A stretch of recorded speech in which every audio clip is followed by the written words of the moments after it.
Chapter 253. It was the weekend again, and it was on such a day that Ulay International Entertainment and Culture Company was officially listed. It appeared in the city center of Zhonghai, right across from Ulay Tower. Even so, there were still quite a few newspapers reporting this news. As for the press conference, only Zhao Teng and Wang Jie appeared. As the director, Yang Qing only appeared as a name. At the press conference, Wang Jie briefly explained the future development of the company and made an announcement. Some of the famous models from Ulay International's model department had already signed a contract with the company. In the future, they would participate in some variety activities as artists and participate in some film and television productions. From the beginning to the end, Yang Cheng, the theoretical leader, didn't make an appearance. The outside world was full of doubts, but the employees of Ulay International still knew Yang Cheng. However, those who knew him found it hard to believe that this guy who was rumored to never do proper work was actually the director of the new company. According to the hierarchy, this was a position that was one level higher than the internal department heads of the company. However, Yang Cheng himself didn't have any reaction, so things developed relatively smoothly in the awkward atmosphere. On Saturday morning, as if nothing had happened, Yang Cheng still had a good appetite and ate most of the breakfast prepared by Mother Wang. This made Mother Wang so happy that she couldn't close her mouth and made Lin Ruoshi roll her eyes. "Are you a pig? Won't you get indigestion after eating so much?" Lin Ruoshi asked. "If I'm a pig, then you're a sow," said Yang Cheng. Lin Ruoshi ignored him. "Have you considered the future development of the company? The actual project is about to start soon. Are you anxious now? If you knew this would happen, why did you do it in the first place?" Yang Cheng said with a smile. Lin Ruoshi, will never do anything that I regret. I'm just asking as your superior." Lin Ruoshi frowned. "In the near future, we might cooperate with other companies to invest and plan some projects.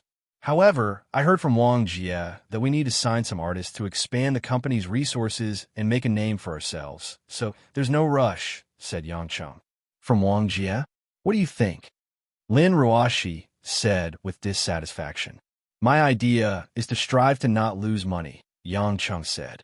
Lin Ruoshi gnashed her teeth in anger. She looked like she was holding back a little. After finishing the last mouthful of porridge in her bowl, she turned around and left, intending to go upstairs. Yang Cheng sighed. "Are you going back to the study?" "Can't I?" Lin Ruoshi stopped and asked in displeasure. "Today is Saturday. Look outside. Although it's a bit cold, the sun is shining brightly. Why do you have to stay in the study and bury yourself in work? There are actually many fun things in life," Yang Cheng advised. Lin Ruoshi sneered. "I'm not as free as you. I have a lot of documents to read and a lot of reports to analyze. You can enjoy life by yourself. Doing this is not good for your body. You are still young, and in the future you will fall ill," Yang Cheng said seriously. Lin Ruoshi didn't reply. She turned around and continued to go upstairs. Yang Cheng curled his lips and left his seat. He followed closely behind Lin Ruoshi and ran upstairs. He walked to the door of Lin Ruoshi's study and blocked Lin Ruoshi from entering. "What are you doing? Get out of my way," Lin Ruoshi said with a cold face. "Ruoshi, babe, I think you should stop working. I ate a lot, and my stomach is a bit full. I want to go to the gym and exercise. Come with me. Exercise can make your figure more beautiful." Yang Cheng winked at her. Lin Ruoshi stared at Yang Cheng and said bluntly, "I'm not interested. Get out of my way." Yang Cheng sighed. "If you don't listen to me, I will make a move," Lin Ruoshi said angrily. "Do you want to hit me?" "Why would I hit you?" Yang Cheng laughed evilly. Suddenly his body flashed, and his two hands reached out to Lin Ruoshi's back and legs. He directly carried Lin Ruoshi in his arms. Lin Ruoshi was shocked. She subconsciously wrapped her arms around Yang Cheng's neck to maintain balance, but she soon realized that this position was too ambiguous. Her face was stuck to the side of Yang Cheng's cheek. Yang Cheng lowered his head, and their eyes met. You. Lin Ruoshi was scared. Ever since they got married, Yang Cheng had never touched her without permission. This was such an intimate action. She couldn't even speak. Yang Cheng carried her and walked towards the gym. There was a gym and swimming pool in this huge villa. It was just that no one usually used it. Wouldn't it be fine if you just listened to me? Why do I have to carry you over? Yang Chung shook his head and sighed. Lin Ruashi's face turned red. She wanted to resist, but was afraid of falling to the ground. She closed her beautiful eyes, and her heart was beating fast. Feeling Yang Cheng's hot arms hugging her, a strange feeling grew in her heart. It made her head spin, and she didn't know what was wrong with her. Only when they entered the gym did Yang Chung put the stiff Lin Ruashi on the ground. Lin Ruashi stumbled slightly and almost lost her balance. Yang Chung locked the gym door and stood guard by the door. He crossed his hands in front of his chest and looked at the distracted Lin Ruashi with a smile. Be good and find some equipment to train. I said that you can only go out when you have enough. Lin Ruashi came back to her senses and angrily shouted, How can you treat me like this? This is my home. Why should I listen to you? Yang Chung smacked his lips and sighed. It seems like you still haven't learned your lesson. Don't tell me you want me to carry you again? Lin Ruashi immediately took 3 steps back and looked at Yang Chung with vigilance. Her watery eyes were filled with grievance and unwillingness, but there was nothing she could do. Since she was a child, Lin Ruashi hated Yang Chung to the core. However, she didn't even know how to curse at him. She could only stare and pant. My good wife, I'm not asking you to drink poison. I'm just training your body. Look, there is so much equipment here. You could train from head to toe. You don't need to waste it. Yang Chung rolled his eyes and said with a smile, Don't you know how to use these equipment? Do you want me to teach you? Hearing the words hand by hand, Lin Ruashi's heart trembled and her little face suddenly turned red. Could it be that this bad guy was going to do something even more embarrassing than hugging her? Lin Ruashi was afraid. She pouted and angrily found the nearest treadmill and began to walk on it. Yang Chung, you will regret treating me like this. Lin Ruashi felt that she had lost too much face. She couldn't help but say this. Yang Chung didn't take it to heart. He walked to Lin Ruashi's side and reached out to press the speed-up button on the treadmill a few times. The treadmill suddenly sped up. Lin Ruashi had no choice but to start jogging on it.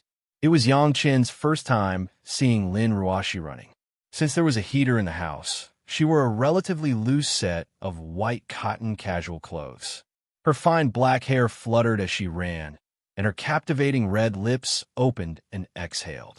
Following the rhythm, the 2 lumps on her chest that didn't seem shocking, but were in fact very impressive, also trembled, causing Yang Chen's blood to boil. Usually, Yang Chung didn't have that kind of thought, or he didn't give Yang Chung a chance to think about it. In fact, the most beautiful woman around him was his legal wife, who he saw almost every day.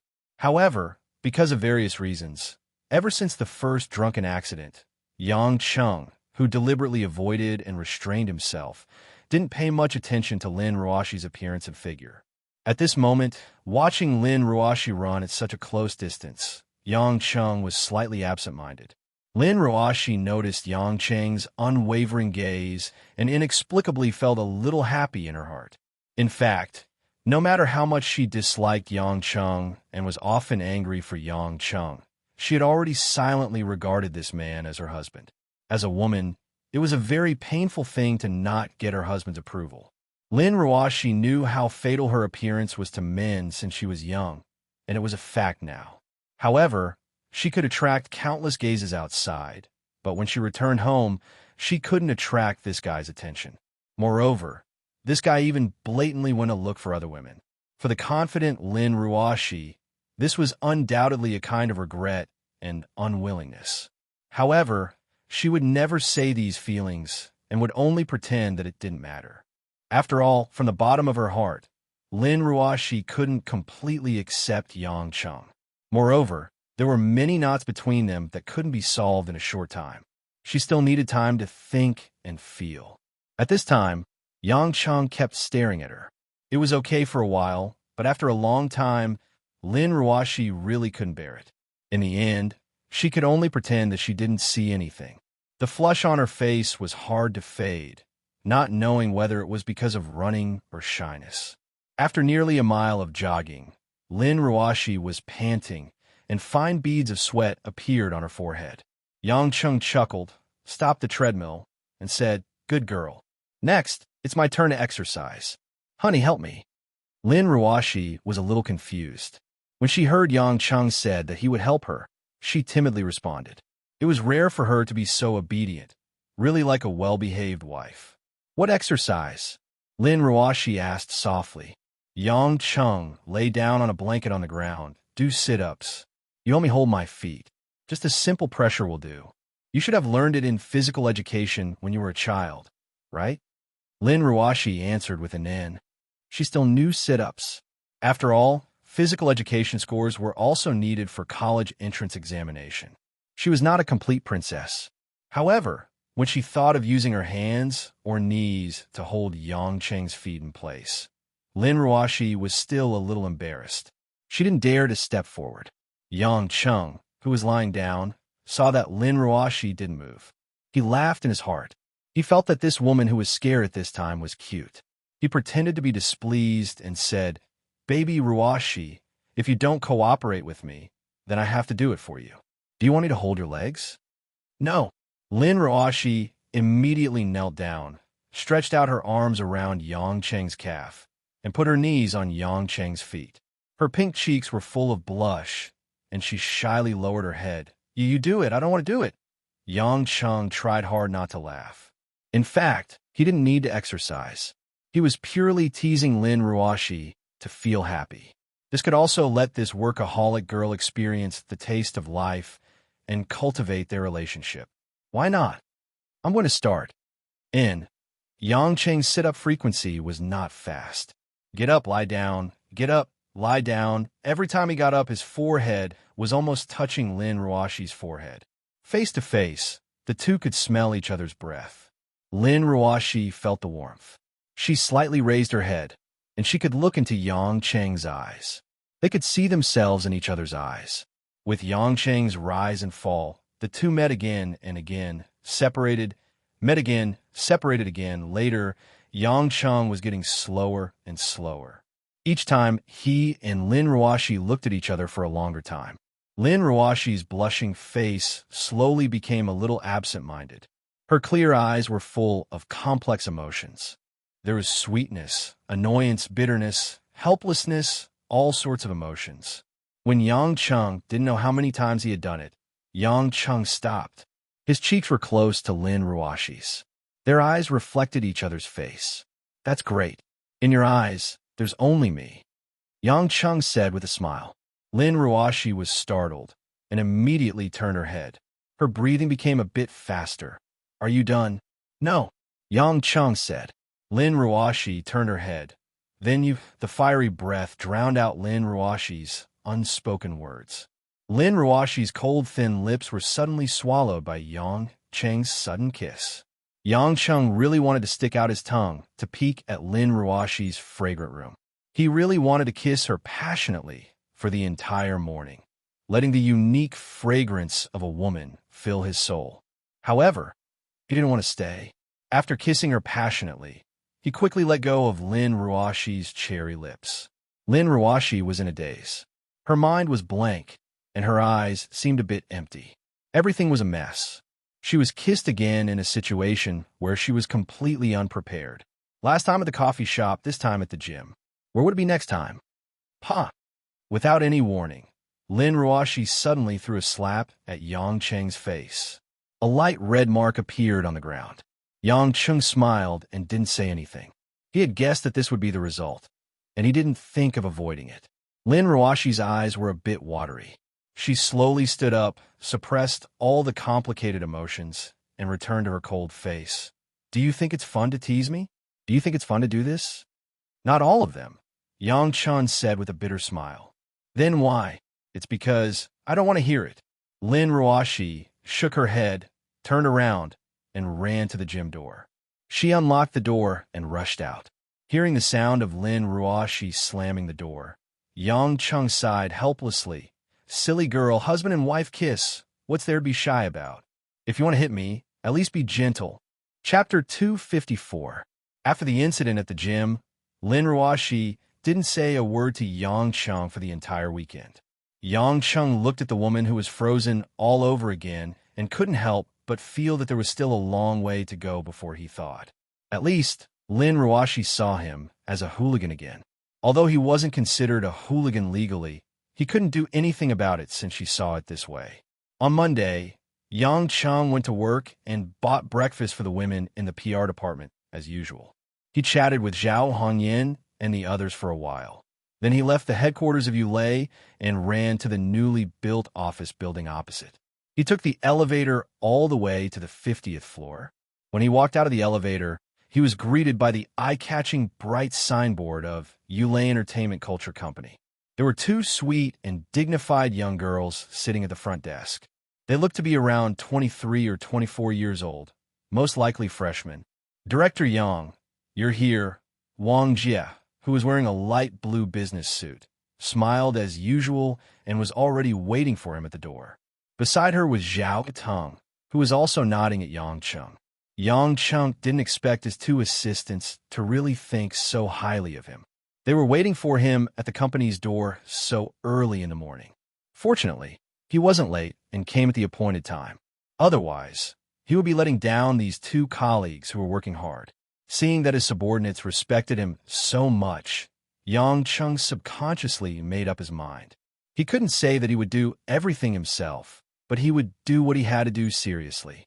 At the very least, he couldn't be a burden to these two good colleagues who were working hard for the company's future. Have you had breakfast? Yang Chung asked with a smile. Wang Jie and Zhao Tong were stunned. They didn't expect Yang Chung to say such a thing. Moreover, he was smiling and didn't have the slightest arrogance of a superior.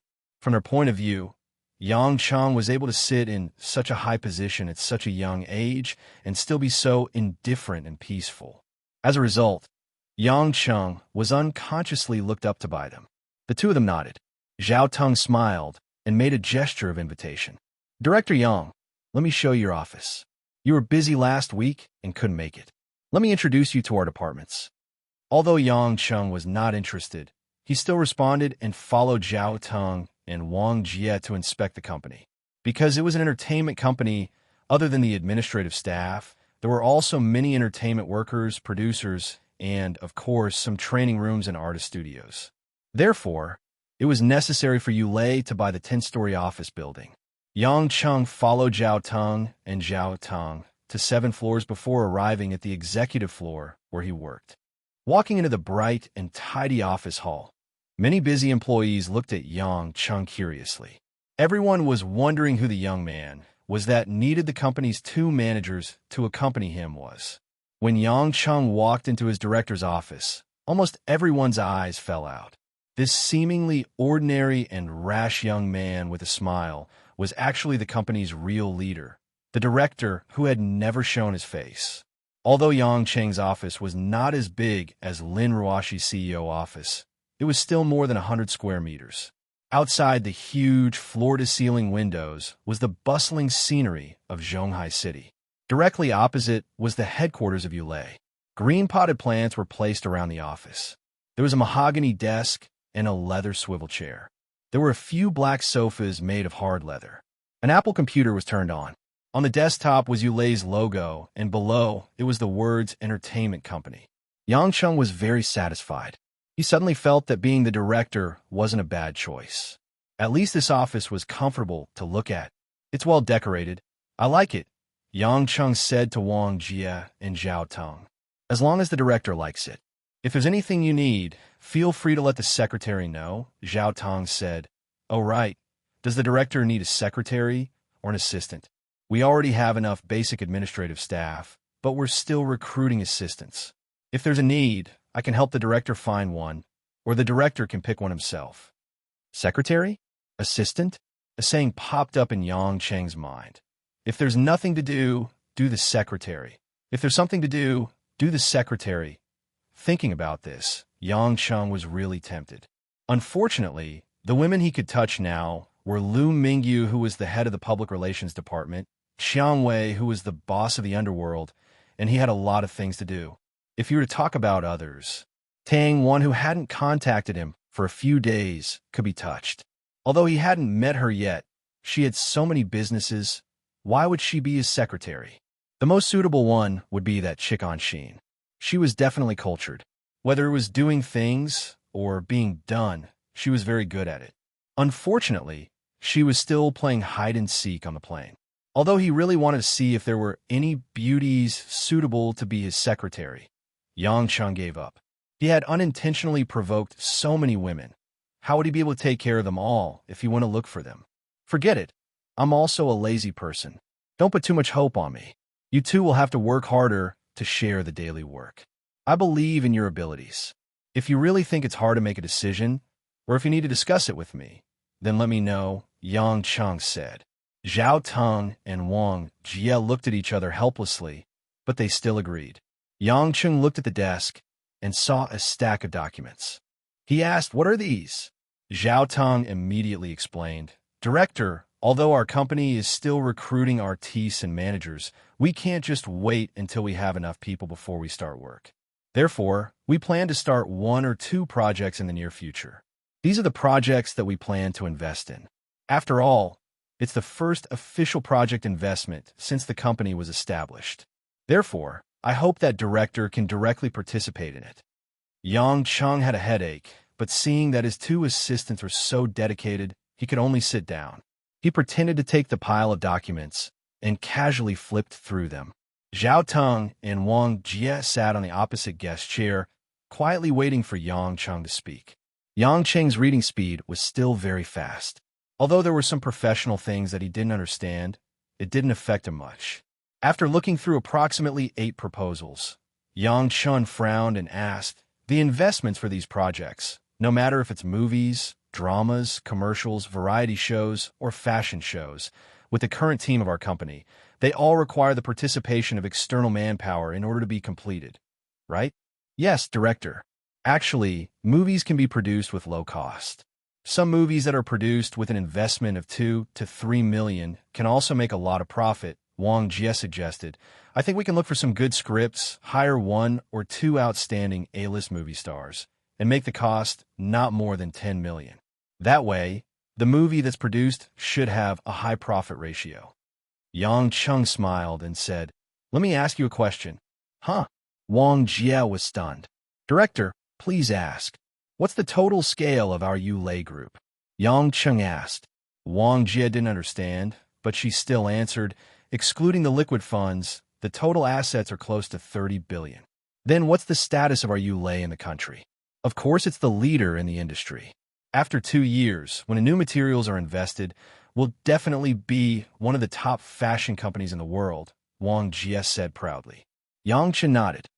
"Then, for an entertainment company like us, as a company with a brand like Yulei, if our first investment, our first big move, is for a low to medium budget movie, of course I'm talking about a low to medium budget movie in our eyes, how would the public view us?" Wang Jie and Zhao Teng frowned and thought about it. "Director, you're saying..." "That's right. There are 2 possibilities. First, we don't have the determination, courage, and confidence. Our leadership is incompetent. Our employees and the outside world will be disappointed. Yulei's board of directors. Although 90% of Yulei's shares are in General Lin's hands, at least General Lin will be disappointed. Second, our peers in the industry will think that we're just playing around, and they won't have the firm intention to cooperate with us." Zhao Teng agreed. "Director, what you said makes sense. Since it's our first big project, we have to make a name for ourselves. European and American blockbusters often don't get good reviews, but they do well in the box office. A big part of the reason is because of their big productions. An investment of hundreds of millions is the capital to keep the audience in suspense. Even if we can't earn enough profit, we usually won't lose money. What's important is that the company's reputation and the production team's reputation will spread. But our company is still in the initial stage. Although General Lin has given us ample funds, if we invest more than 100 million in a project, it might cause a shortfall in our capital chain. That's not good for our operations. After all, we still have to sign many famous artists and teams." Wang Jie, as the head of the marketing department, was a little worried. Zhao Teng added, "Yeah, Director Yang, let's not talk about the investment. If we want to get famous teams and stars to participate, The signing fee alone won't be small. Yang Chung nodded in understanding. You don't have to worry about this. I can get a good relationship to cooperate with them. If it's done well, we can work together for a long time. Wang Jie and Zhao Teng were stunned. They didn't expect Yang Chung to already have a partner. Chapter 255. Mr. Yang, could it be a bank loan? That won't be good for our company. Zhao Teng said worriedly. If we cooperate with other entertainment and culture companies, there will probably be disputes over copyrights and many other interests. It's not very appropriate. Yang Chung shook his head and said with a smile, as for the specifics of the cooperation, I will give you a communication channel. Wang Jie, you will be in charge of the negotiation. You can rest assured about the other party's ability and trust. However, I will have to negotiate with the other party first. When the time comes, I will have them contact you. Yang Chung was naturally referring to Qiang Wei. Since Qiang Wei wanted to use Yu Lei's influence to launder the funds in her hands and gradually build Red Thorn Society's own white industry, Yang Cheng's help would be beneficial to both parties. Investing heavily in movies and commercials was the best way to launder money, just like opening a casino. Although Wang Jie and Zhao Teng were puzzled, seeing that Yang Chung didn't seem to be joking, they were excited and expectant. Following that, the three of them discussed the focus of their work in the near future. Zhao Teng was in charge of staff arrangement, recruitment, and interviews, while Wang Jie was in charge of contacting and negotiating with various parties, recruiting some idol artists, and poaching some talent from other entertainment companies. These were all things that needed to be done at the beginning of the company's establishment. When Yang Chung heard that Wang Jie was distressed about headhunting talents and also complained about those so-called little heavenly kings and little queens asking too much, he couldn't help but suggest, for the time being, if those artists are asking too much, then don't sign them. With Yu Lei's reputation, we can totally cultivate our own superstars. Director, you mean a talent show? Wang Jie's brain worked quickly. That's right, but it's not a good season right now. Aren't there such programs all over the world? If we want to do it, we have to do it thoroughly. We want both men and women. But at this time of the year, we should make preparations and wait for the weather to warm up before we officially implement it, Yang Chung said. Zhao Teng frowned. Director, a talent show is actually a good idea, but it's not rare to see such a program. We might not be able to make the program popular. If there are not enough contestants and the advertising effect is not strong enough, it will be very difficult for us to get any benefits. You don't have to worry about that. I will naturally have a way to deal with it when the time comes. Yang Chun snickered in his heart. Isn't it just a gimmick? At most, I'll just ask a certain heartless old man to find some people who can attract popularity. Wang Jie and Zhao Teng felt that Yang Chen's words were full of mysteriousness, but they also felt that it was very believable, so they didn't say anything more. After all, this matter was just mentioned and not implemented immediately. Before he knew it, it was already noon. Yang Chen had been talking with his two assistants for a few hours. Even he himself felt that it was unbelievable. He touched his belly and asked the two with a smile, "Are you two hungry?" He smiled. Zhao Teng and Wang, Zhao Yang Cheng, Zhao Ling Cheng Zhao is. Of course, Zhao Teng and Wang Jie wouldn't reject their superior's invitation. They felt that it was very relaxing to talk to Yang Chun. They didn't feel restrained when talking to their previous superiors, so they quickly accepted Yang Chun in their hearts. Along the way, Yang Chung smiled and greeted the employees in the company. He urged them to go for lunch, which surprised many people. Obviously, they felt that this young boss was different. Yang Chung didn't let Zhao Teng and Wang Jie drive. He brought them to the parking lot, got on his white BMW, and drove to the outskirts of the city. Zhao Teng and Wang Jie saw that Yang Chung was driving a car worth more than 1,000,000 yuan. They were sure that Yang Chung must have an extraordinary background. Otherwise, how could he have the money to buy a car of this level at such a young age? No one would have thought that it was the result of living off a woman.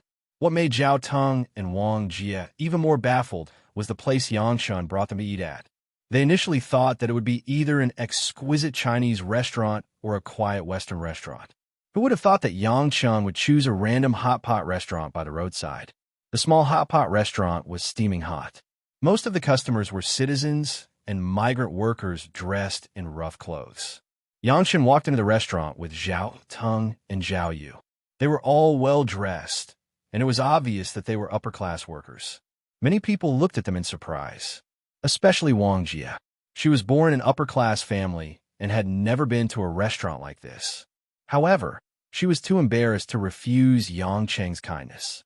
She frowned slightly when she saw the greasy spots on the table, but she didn't dare to say anything. Yangshin shouted for the lady boss to come over and order the dishes. He continuously ticked dozens of boxes on the hot pot menu, causing Zhao Teng and Wang Jia to stare blankly. "Director, we can't eat so much." "We can't." Zhao Teng tried to persuade him. Yang Cheng waved his hand. "What are you afraid of? 100 plates won't even cost 1,000 yuan. I'm a generous person. Don't worry and eat as much as you want." Zhao Teng and Wang Jia were about to cry. "We can't eat even if you order 100 plates. "Oh yeah, do you want a drink? The kind of sorghum that costs 10 yuan a bottle is not bad. It has the taste of soju. Do you want 2 bottles? Yang Cheng suggested cheerfully. 10 yuan can buy white wine. Zhao Teng and Wang Jia felt like they were aliens. They couldn't understand the situation in front of them. 2 bottles are not enough? Then 3 bottles. 1 bottle for each of us. 1 bottle is 500 G. Don't think that it's a small amount. It's actually 50% alcohol. It's very strong," Yang Cheng said as he finished ordering the dishes. He then sat down and faced Zhao Teng and Wang Jia. Zhao Teng gulped and said with a stiff smile, "Director, Wang Jia can drink. She used to work in public relations. I'll get drunk if I drink a little." "Oh, I see. Let me know when you're drunk. I'll drink it for you. Don't worry. I don't mind drinking the leftovers. It's a pity to waste it, but it's an honor to be thrifty," Yang Cheng said with a smile. Soon, the hot pot with the pork bone soup base was served. Various seasonings were also served. Since Yang Cheng ordered a lot, the proprietress even added a plate of pig's blood and tofu skin. This put Yang Cheng in a good mood. It wasn't that Zhao Teng and Wang Jia had never eaten hot pot before. However, it was their first time eating hot pot in such a small restaurant that looked like a bustling city. The surroundings looked dirty. Whether they had a business license or not was still a problem. The hygiene permit might even be a decoration. If they weren't really hungry, they definitely wouldn't dare to eat. Yang Cheng ordered too many dishes. A small table and a shelf couldn't even fit all of them. Yang Cheng didn't care about the consequences and dragged a table next to his. Zhao Teng and Wang Jia were dumbfounded. It was their first time eating in such a small hot pot restaurant. It was their first time seeing such a bold owner who dragged a table. This is the good thing about a small restaurant. You can eat and play as you please. A big restaurant is too troublesome. You can't talk loudly or smoke. As Yang Cheng spoke, he took out a cigarette and lit it for himself. With a cigarette in one hand and a pair of chopsticks in the other, he put all kinds of raw vegetables and meat into the hot pot. Eating hot pot requires this kind of atmosphere. It should be lively. It's best if it's snowing outside. Drink some hard liquor. We're all on the same side, so I just brought it to you. Zhao Teng smiled stiffly and said, "Director, you're right. This is good." Cough, cough. The smell of inferior tobacco made him cough a few times. However, he smiled bitterly and couldn't say anything. Wang Jia covered her mouth and laughed. "Director, you scared us. We've never seen such a scene before." "I know," Yang Cheng said proudly. "I brought you guys out to eat today to show you what kind of person I am. Whether I'm a noble person or an ordinary person, I don't care about those superficial things. I'm lazy. I don't have professional knowledge. I like to be straightforward, and I'm just a person. The me you see in the office is real. The me in front of you like an old farmer is also real. About half a year ago, I was still a small vendor selling mutton skewers outside the West District Market. Believe it or not, I do have a master's degree from Harvard, but I'm really selling mutton skewers." Seeing Zhao Teng and Wang Jia staring blankly, Yang Cheng opened a bottle of native soju and filled it for both of them and himself. He raised his cup and toasted them. "Come, have a sip. Don't look at me like an idiot." Selling mutton skewers doesn't reach the threshold of paying personal income tax, so I didn't evade taxes. Zhao Teng and Wang Jie finally laughed and picked up their cups. Although the smell of the wine was pungent, they still took a sip. Wang Jie was fine, but Zhao Teng's throat felt like it was on fire the moment he drank the white wine. He coughed a few times before stopping with a red face. Yang Cheng laughed out loud. He asked the lady boss to bring him a cup of cold water and stopped him from drinking. Just say it if you can't drink. I'm not an alcoholic, boss. Subordinates who can't drink don't need to look at it. You don't have to force yourself, said Yang Cheng. Zhao Teng smiled awkwardly. It's not that I can't drink, Director Yang. This wine is too strong. The three of them joked for a while before moving their chopsticks to eat the hot pot. However, Zhao Teng and Wang Jie combined couldn't eat as much as Yang Cheng. Very soon, the huge pile of food, which seemed to be impossible for the two of them to finish, was stuffed into Yang Chen's stomach like a whirlwind. At this moment, their understanding of Yang Cheng had changed from clear to vague and from vague to clear. No matter what, they found that they liked this strange boss even more. Director Yang, it seems like we can't drive after drinking. How are we going back later? Zhao Teng said worriedly. Why don't we call someone from the company to pick us up? Yang Cheng waved his hand. What's there to be afraid of? I can still race after drinking. I've even been to the police station. I'm more familiar with it than home. Let's go. I'll send you back to the company. Zhao Teng and Wang Jie's faces turned green and white. Is this the director of the company, or someone who escaped from prison? However, just as Yang Cheng paid and was about to leave with Zhao Teng and Wang Jie, a familiar figure suddenly walked past the hot pot restaurant. Yang Cheng's eyes revealed a trace of strangeness. He turned around and said to the two of them, "Wait here for 10 minutes. I'm going to meet an acquaintance. I'll be back soon." Without waiting for Zhao Teng and Wang Jie to ask, Yang Cheng had already walked out of the hot pot restaurant and turned into a small alley. Chapter 256. Yang Cheng walked through the chilly alleyway and arrived at a small courtyard that was blocked from sunlight.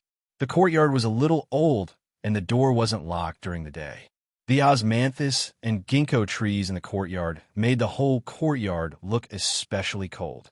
The ground was full of fallen leaves. It seemed that no one had cleaned the place for a long time, as there was a moldy smell. At this moment, there were two figures standing in the courtyard. One of them was the gray figure that attracted Yang Cheng. It was the elder from the group of 8, gray robe. The other person was wearing a dark green military coat.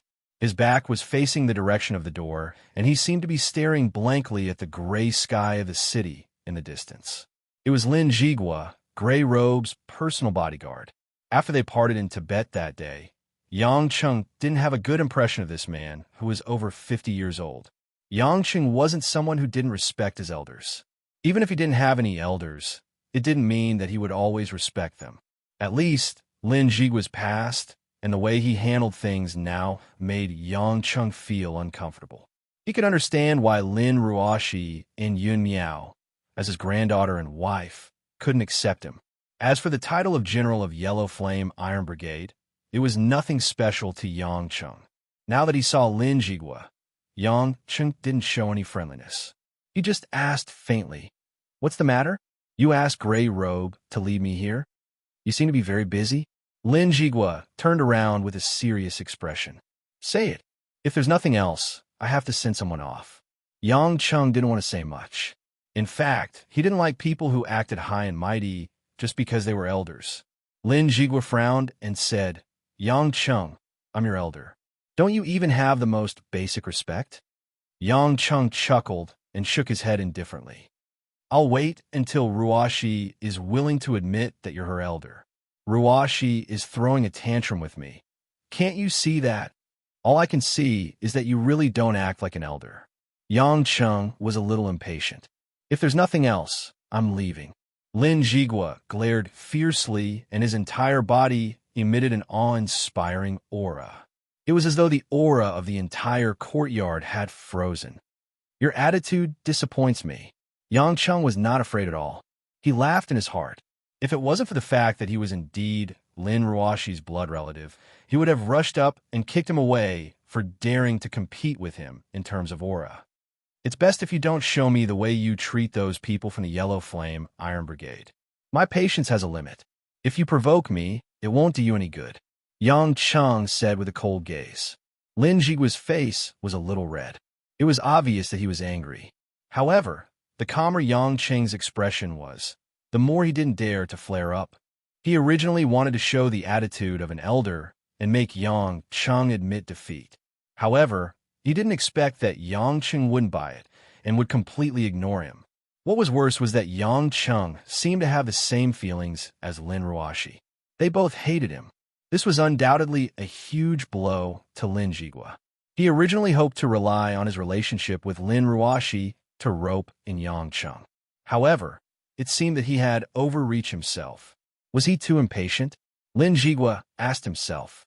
The answer was ambiguous. He didn't know either. Sighing helplessly, Lin Jigua retracted his domineering gaze and asked, "Will Huir come to Zhonghai next month?" "Which Huir?" Yang Cheng asked. "Lin Hui, also known as Hui Lin. She's my granddaughter," Lin Jigua said. Only then did Yang Cheng remember that Yun Miao had sent her precious little nun to Zhonghai. Feeling a headache coming on, he said, "That's true. Why don't you discuss it with Abbess Yun Miao? Don't do something so pointless. I'm still dealing with things here. How would I have the time to take care of a living person?" "Do you think that Yun Miao will listen to me?" Lin Jigua said. Yang Cheng was stunned. He slapped his forehead and said, "That's true. That's all you can shout at your subordinates." Umph. Lin Jigua was obviously unhappy. However, it was the truth, and he couldn't do anything about it. "You're already married to Ruoxi. I won't allow you to lay your hands on Hui Lin. Who do you think I am? Why would I find trouble for myself? According to seniority, she's my sister-in-law. I'm not that free," Yang Chen said as he shook his head. "Don't think that I don't know how many women you have outside. If you have one, you'll have a third. I have to be wary of you," Lin Jigua said distrustfully. "When that time comes, how do you plan to arrange for Hui Lin?" Yang Cheng said in distress. "If I knew, would I be so worried?" "I'll give you a suggestion," Lin Jigua said. "What?" "Let Hui Lin stay with you in Ruoxi," Lin Jigua said. When Yang Cheng heard this, he was looking forward to seeing Lin Ruoxi's expression when she saw Hui Lin. Logically speaking, one of their grannies was the legal wife and the other was the mistress.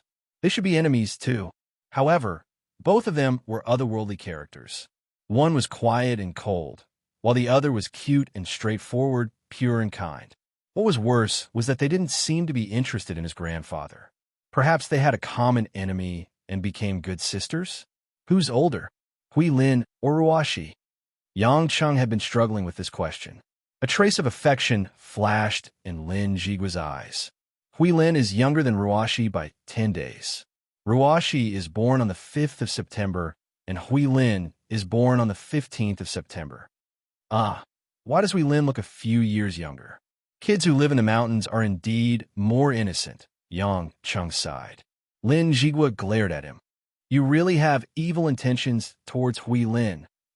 "Hey, don't slander me. I'm a man who dares to take responsibility for my actions. Even if I do have evil intentions one day, I won't hide it. Unlike you, you don't even want to call your own granddaughter." Yang Cheng curled his lips and said, "You." Lin Jigua was so angry that smoke was coming out from his mouth, but he couldn't say anything to defend himself. How could he be criticized by his juniors for his past love affairs? Yang Cheng knew that Lin Jigua wanted Hui Lin and Ruoxi to be together because he hoped that his descendants wouldn't become incompatible with each other because of the evil deeds he had done in the past.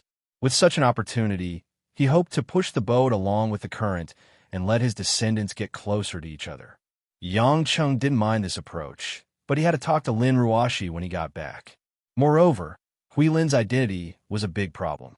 Although Lin Ruoxi would know about it sooner or later, he couldn't tell her directly. "Is there anything else?" Yang Cheng took out his phone and looked at the time. There were still 3 minutes left.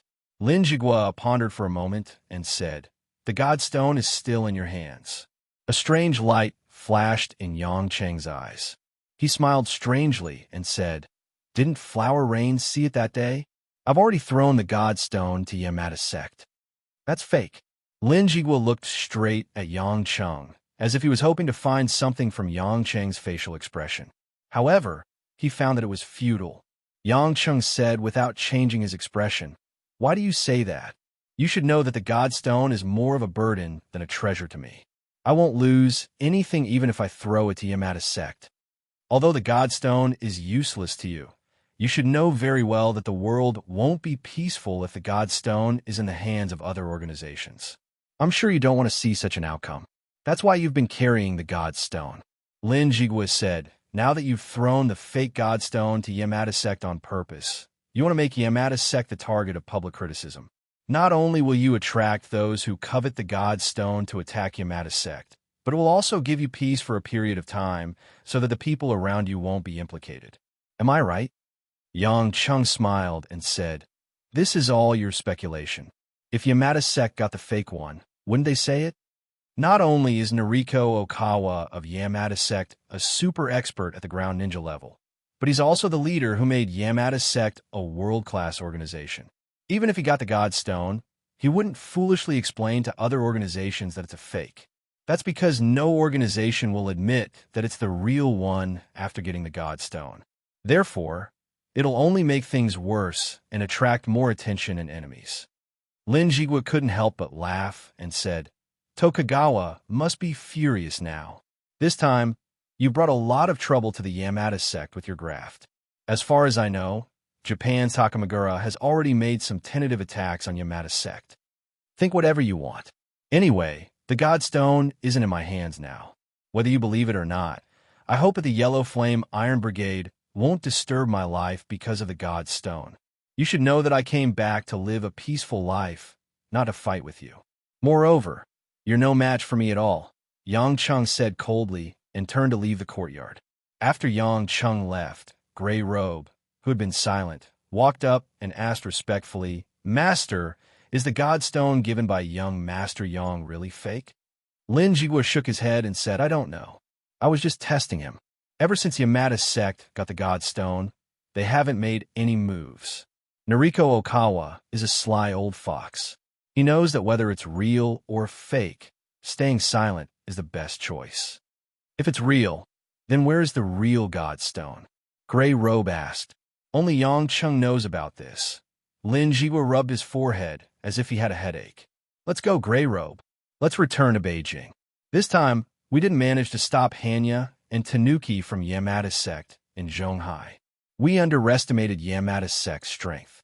When we return, let the members of Second Dragon Group reflect on themselves and strengthen their training. Master, I don't think Second Dragon Group's Yongyi is suitable to be the leader," Grey Robe said carefully. Lin Jigua was stunned. He sighed and said, "How could I not know what you're saying? But our country is different from Europe and America. Although our Yellow Flame Iron Brigade is independent of the country's politics, we are still a department of the country. It's impossible for us to escape the eyes of those pests in the government. Yongyi is still young. Try to train him with a few elders. Since he has the strength, he can slowly change his arrogance." Grey Robe had a helpless look on his face. "Yes, Master. All right. I asked you to investigate the matter regarding the Yang family's Yang Pejuan's unusual mobilization of Jiangnan's army and navy. Have you found out?" Lin Jigua asked. Grey Robe nodded. "Yes, Master. Yang Pejuan was only following the request of the Yang family's in-laws, Zhonghai's Yuan family. He helped to eliminate the original underworld force in Zhonghai, Dongxinggang. There were no other hidden intentions. This son of Yang Gongming isn't simple. He's definitely going to enter the next standing committee. Seems like the second seat of the military commission will fall into his hands," Lin Jigua analyzed with a complicated look. "Since the founding of the country, the Yang family and our Lin family have been the most strict. But now, our Lin family's direct descendants don't have a pillar like Yang Pejuan. How sad. Master, when I was investigating Commander Yang Pejuan, I accidentally discovered something. Although I can't confirm it, it seems very possible." Grey Robe hesitated and said it. "Oh, what is it?" Lin Jigua rarely heard Grey Robe speak like this. Grey Robe moved closer to Lin Jigua and whispered the matter. Lin Jigua's expression slowly changed from shock to unfathomable calmness. Chapter 257. When Yang Cheng returned to the hot pot restaurant, Zhao Teng and Wang Jie had been waiting anxiously. They were relieved when Yang Cheng finally appeared. "Director, did you meet someone you know?" Wang Jie asked. "Sort of. We just chatted for a while." Yang Cheng smiled. "Let's go back to the company." After Yang Cheng sent Zhao Teng and Wang Jie back to Yulei Entertainment, he didn't go back to his office. He told the two that he was going to talk to the investor first. Naturally, they were overjoyed. Yang Cheng drove directly to Rose Bar. Since he was working part-time in Yulei's PR department, he reserved a seat purely to chat with these beauties. Therefore, it didn't matter if he went to work or not. It was a lot more relaxing since Lin Ruoxi didn't have to worry about his attendance. There weren't many people in Rose Bar in the afternoon. When Yang Cheng walked in, Chenrong was instructing a few waiters to clean the place. Wearing a black and white maid dress, Chenrong had grown up. Seeing Yang Cheng, Chenrong smiled sweetly. "Brother Yang, big sis isn't in the room. She went out this morning." "Really?" Yang Cheng didn't feel depressed that he didn't get anything. He asked with a smile, "How's your work? I heard from Qiangwei that you've started to take over some other businesses." Chenrong blushed. "I made a mistake in my investment last time and lost a lot of money. I'm a little scared now." "Don't worry. Since she asked you to do it, she must be prepared for you to fail. Many other CEOs only have a junior high school diploma. You graduated from high school and went to college.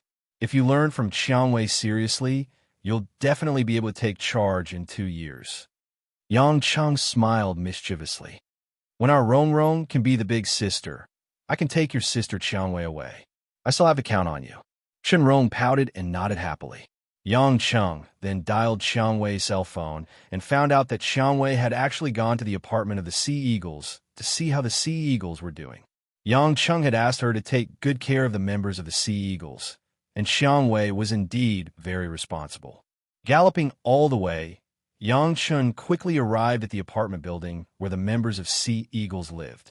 Under the guidance of a guard from Red Thorn Society, he arrived at the basement of the apartment building. This was an extremely spacious hidden space. It used to be a warehouse for some prohibited items, but now it had been refurbished and became a place for the Sea Eagles to store some precision instruments and advanced computers.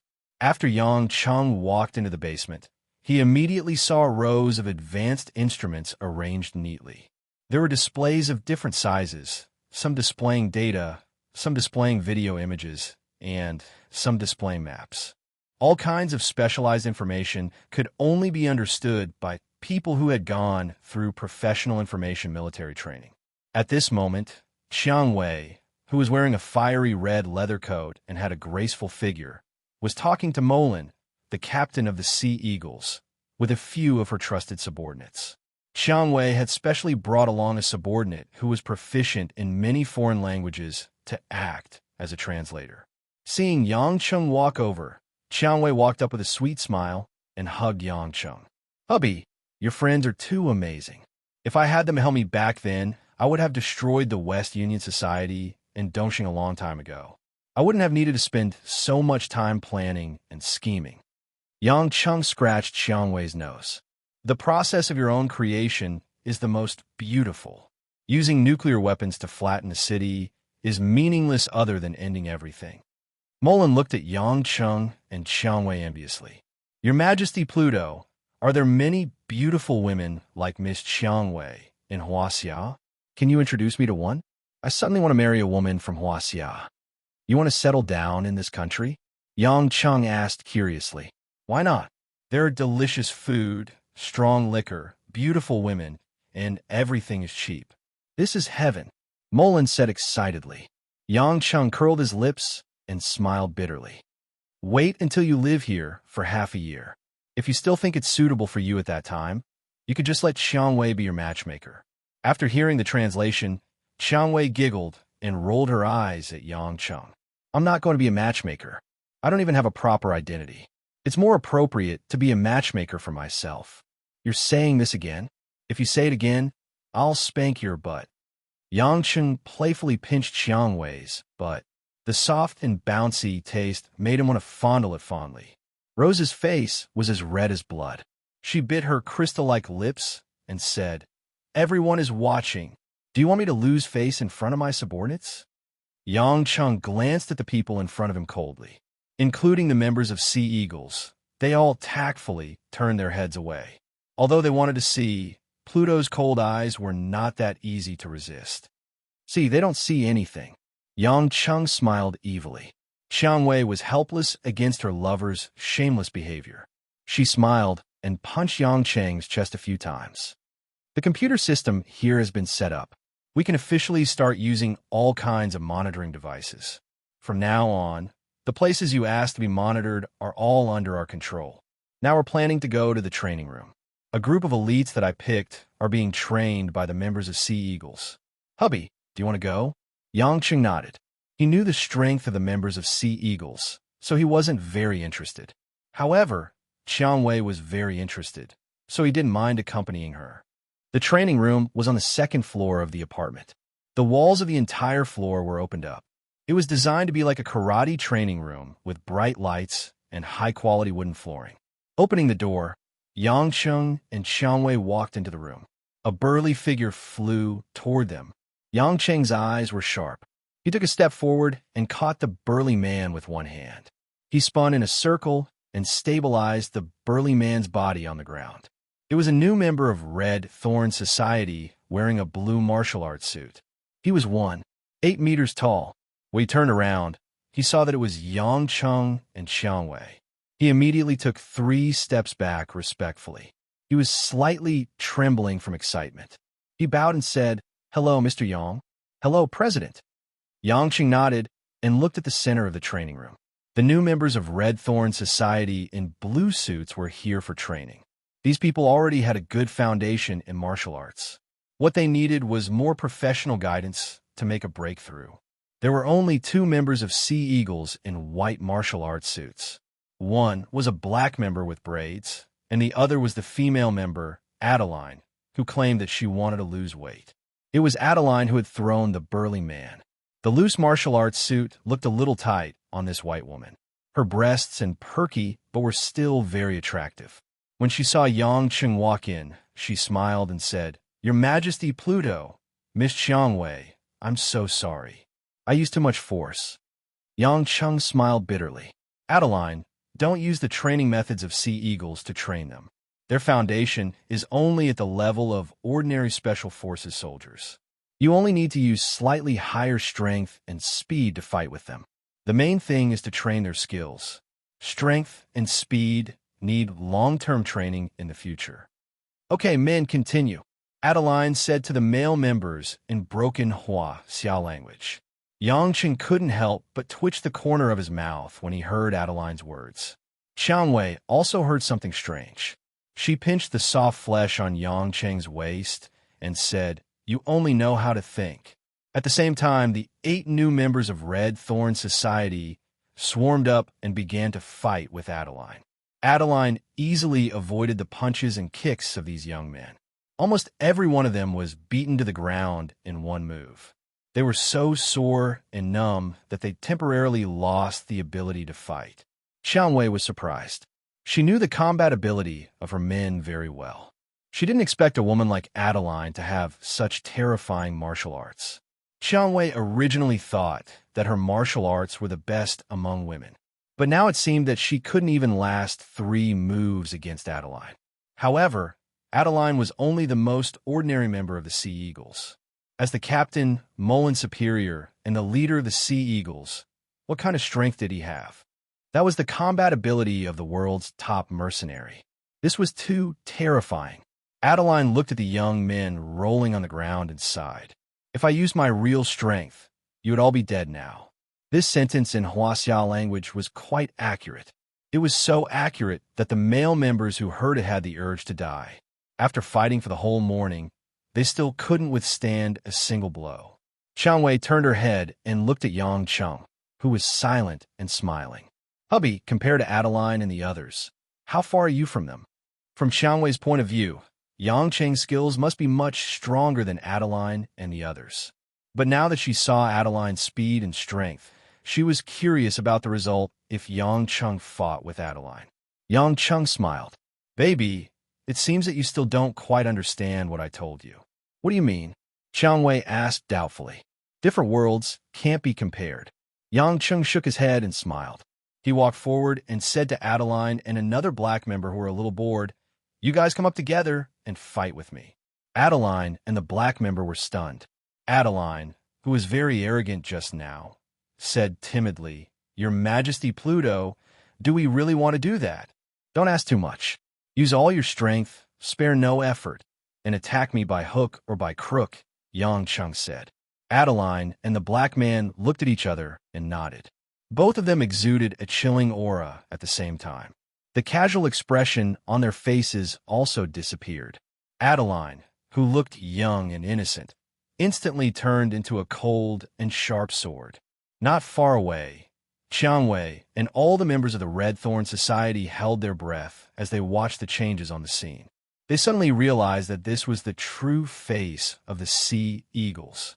Their usual relaxed and humorous behavior was completely on the surface. Swoosh, swoosh. As soon as Adeline and the black man moved, the sound of arrows piercing through the air could be heard. The movement of their figures made Qiang Wei and the others feel dizzy. There was a muffled sound in the air, as if the explosion was contained in a small area. Yang Cheng's body didn't seem to move at all. He just turned his body slightly on the spot and then turned back. Bang, bang, under everyone's baffled gaze. Adeline and the black man had just moved to Yang Cheng's side when they suddenly bounced back like steel bullets. They rolled and fell 3 meters away. No one saw clearly what Yang Cheng did. Yang Chen stood where he was and clapped his hands. With an indifferent expression, he said to Rose and the people from Red Thorn Society, "Don't feel surprised. In this world, everyone has their own territory to live in. I'm just playing with Adeline and the others. I'm not interested in fighting them for real. Adeline and the others are just your coaches. Don't worry if you can't beat them, because you don't live in the same world. So, train hard. You only need to defeat those who live in the same world as you. Then, you'll be the strongest." Let's not talk about whether the Red Thorn Society listened to Yang Cheng's words, but Qiang Wei's eyes were filled with excitement. Although Qiang Wei knew that Yang Cheng was definitely stronger than Adeline, she didn't expect that Adeline, who seemed so strong in her eyes, was still defeated by Yang Cheng in one move. Men would feel unhappy when their beloved woman was stronger than them, but women always hoped that their man was the strongest. So, Qiang Wei was deeply satisfied. Adeline and the black man who got up from the ground not far away. Their eyes were filled with helplessness and fanatical admiration. "Your Majesty Pluto, can't you fall a little lighter? The floor here is too hard," Adeline said in a low voice. "Don't you want to lose weight? Who knows which part of your body will flatten a little if you fall?" Yang Cheng said with a playful smile. Adeline blushed. She stuck out her tongue and stopped talking. Yang Cheng walked to Qiang Wei and patted Qiang Wei's face with a smile. "Don't look at me like a fool. I still have something important to talk to you about." Qiang Wei came back to her senses and asked, "What is it?" "About making money." Yang Cheng winked at her. Chapter 258. After discussing the cooperative investment project with Qiang Wei in the apartment, Qiang Wei finally decided to contact Wang Jie as soon as possible. But before that, Qiang Wei still needed to acquire a small or medium-sized entertainment company so that she could make the investment justifiably. For these things, Yang Cheng was just pulling strings, but he didn't want to pay much attention to the specific operation. The daylight hours in winter decreased sharply. Looking at the gloomy sky, Yang Cheng drove back to the villa in Dragon Garden. As soon as he entered the door, Yang Cheng was slightly surprised because he didn't see the sumptuous and hot meal prepared like usual. The living room was deserted, without a single person. Yang Cheng closed the door, walked to the second floor, and knocked on Mother Wang's door. The door opened. Mother Wang was wearing a thick coat, and her face was a little sickly red. "Son-in-law, you're back. What time is it now?" Looking at Mother Wang's muddle-headed look, Yang Cheng knew that she must be sick. He asked worriedly, "Mother Wang, are you okay? Why do you look like you're sweating a lot?" "Sigh, there will always be some minor illnesses when I get older. I don't know why. I probably caught a cold last night, and I've been feeling dizzy and sleepy since this afternoon. I took some cold medicine and anti-inflammatory medicine to reduce the high fever, but I still overslept. Mother Wong sighed. Son-in-law, why don't you call Miss and go out to eat something today? I really don't have the strength to cook. Where's Ruashi? Yang Chung asked in confusion. Miss must be working in the study. Sigh, if I don't call her, she won't remember to eat dinner. Mother Wong sighed. Son-in-law, go and call Miss, I'll go back to sleep. Mother Wong, I'll go out to eat and bring some back for you. Yang Chung said. It's okay, I don't have much appetite. I'll be fine after a night's sleep. I'm sorry, young master. Mother Wong forced a smile and closed the door. Yang Chung sighed with emotion. Although Mother Wong took good care of herself, she was still in her early 50s. If she really caught a cold, it would not be a small matter. He walked to the door of Lin Ruashi's study, and sure enough, light leaked out from the crack of the door. She must have been working since she got home. She didn't even notice that it was time to eat. Do. After Yang Chung knocked on the door, it took a while for the door to open. Lin Ruashi was wearing pink pajamas with a fluffy belt tied around her slender waist. Her hair was a little messy, and because she had been in the study for a long time, she was a little short of oxygen. Her face was red, and her eyes were a little watery. She looked a little lovely. Have you eaten? Lin Ruashi asked. It's time to eat, but there's nothing to eat. Yang Chung said. What do you mean? Lin Ruashi frowned. Yang Chung told her about Mother Wong's cold. Lin Ruashi's eyes showed some worry, and she immediately wanted to go and knock on Mother Wong's bedroom door. Yang Chung grabbed her arm. Don't disturb Mother Wong. Let's go out to eat first. If you want to go, you go. I'm not hungry. Lin Ruashi directly refused, and at the same time, struggled to break free from Yang Chang's hold on her arm. Yang Chung smiled bitterly. That day, he couldn't help but kiss this woman, and his attitude was not good. Even if you want to be angry with me, don't make it hard on your stomach. You've been working since you came back. How can you not be hungry? Not hungry means not hungry, Lin Ruashi coldly said. Mother Wong needs to take medicine now, and we'll go out to eat and buy medicine. Don't tell me you don't even have the heart to buy medicine for Mother Wong? Yang Chung had to change his way of saying it. Lin Ruashi's face showed some struggle, and finally compromised. Wait 5 minutes, I'll change clothes. Yang Chung let out a sigh of relief. There was no way to play hard with this girl, and if he wanted to play, he had to beat around the bush. In less than 5 minutes, Lin Ruashi changed into casual winter clothes and went out of the door, walking down the stairs. She wore a lavender, tight-fitting sweater, a gray tassel scar-style coat, and light-colored pants. Her long hair fluttered, and her skin was as white as snow, dazzling people. Yang Chung smiled and asked, Wearing so little, aren't you cold? Do you want to eat in the open air? Lin Ruashi asked. That won't be the case, Yang Chung said. Lin Ruashi didn't say anything more and walked to the door to change into a pair of flat women's Nike shoes. Because she was nearly 7 meters tall, even wearing flat shoes, Lin Ruashi's figure was enough to be proud of. Coming to the garage, Lin Ruashi asked Yang Chung, Where are we going to eat? What do you think? Yang Chung followed her advice. Lin Ruashi shook her head blankly. I don't go out much, anything. Then I'll drive. I'll take you there, Yang Chung said. Lin Ruashi hesitated but still nodded. Don't be too fast. Yang Chung really didn't dare to be too fast, because the current relationship between the two of them was in a period of Cold War. If he angered Lin Ruashi, this Cold War would become a tug of war. The white BMW drove to a night market street on the outskirts of the city. Yang Chung didn't plan to go to a high-end restaurant to eat. It wasn't that he had to take Lin Ruashi to eat some ordinary food, but he didn't like the environment of a high-end restaurant. Lin Ruashi looked at the noisy night market outside the car window and was a little lost in thought. In her opinion, these people who made a living in the night market seemed to live in another world. This wasn't an arrogant attitude. For Lin Ruashi, it was just an instinctive feeling. Yang Chung parked the car in a relatively spacious parking lot, surrounded by brightly lit small restaurants. The air was filled with the spicy smell of food, making people salivate faster. Lin Ruashi was indeed a little hungry, so she asked, What do you want to eat?